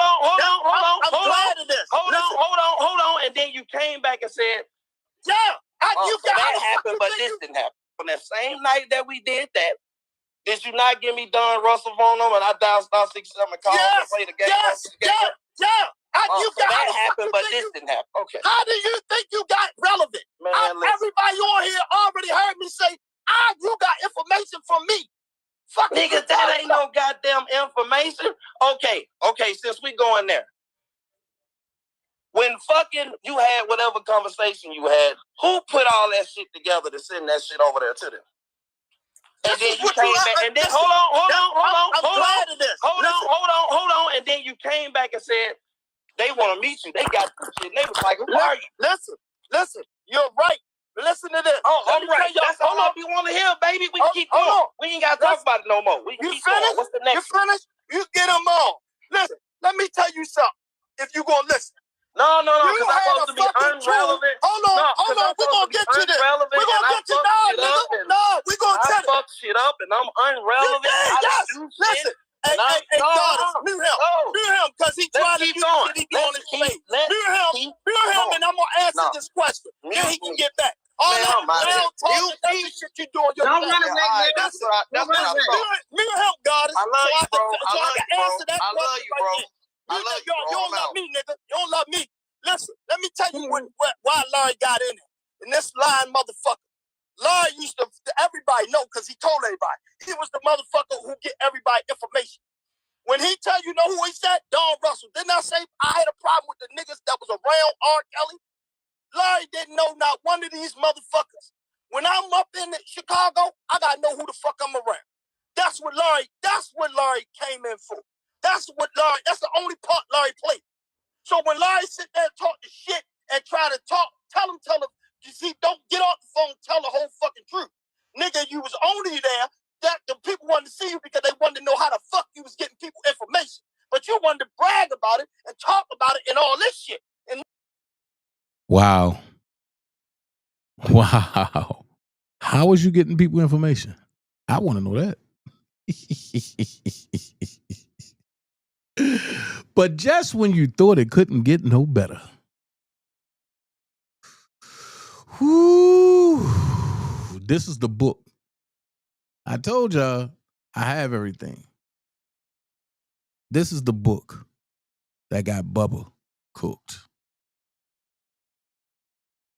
So, when you make a motherfucker mad, they come and talk. This is when you left your daughter.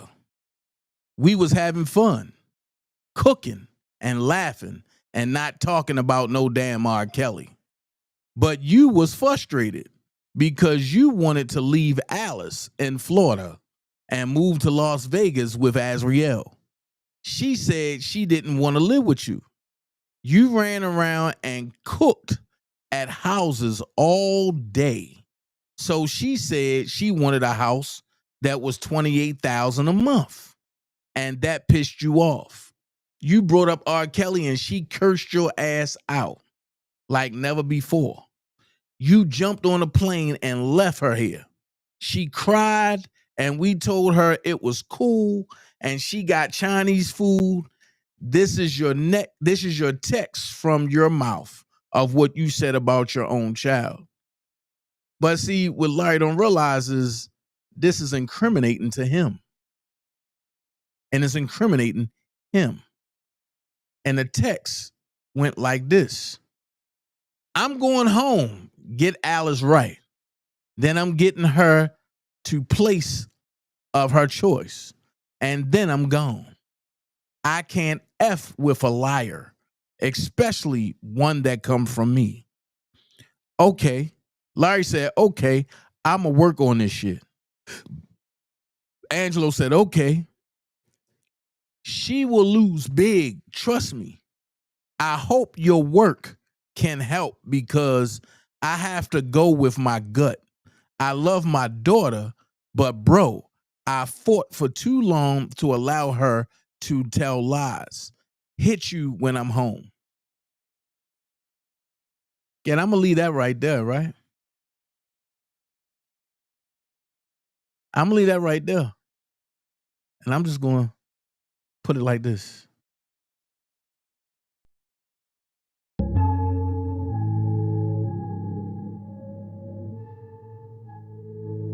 Y'all have a good day. We gone.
We got no problem. No problem.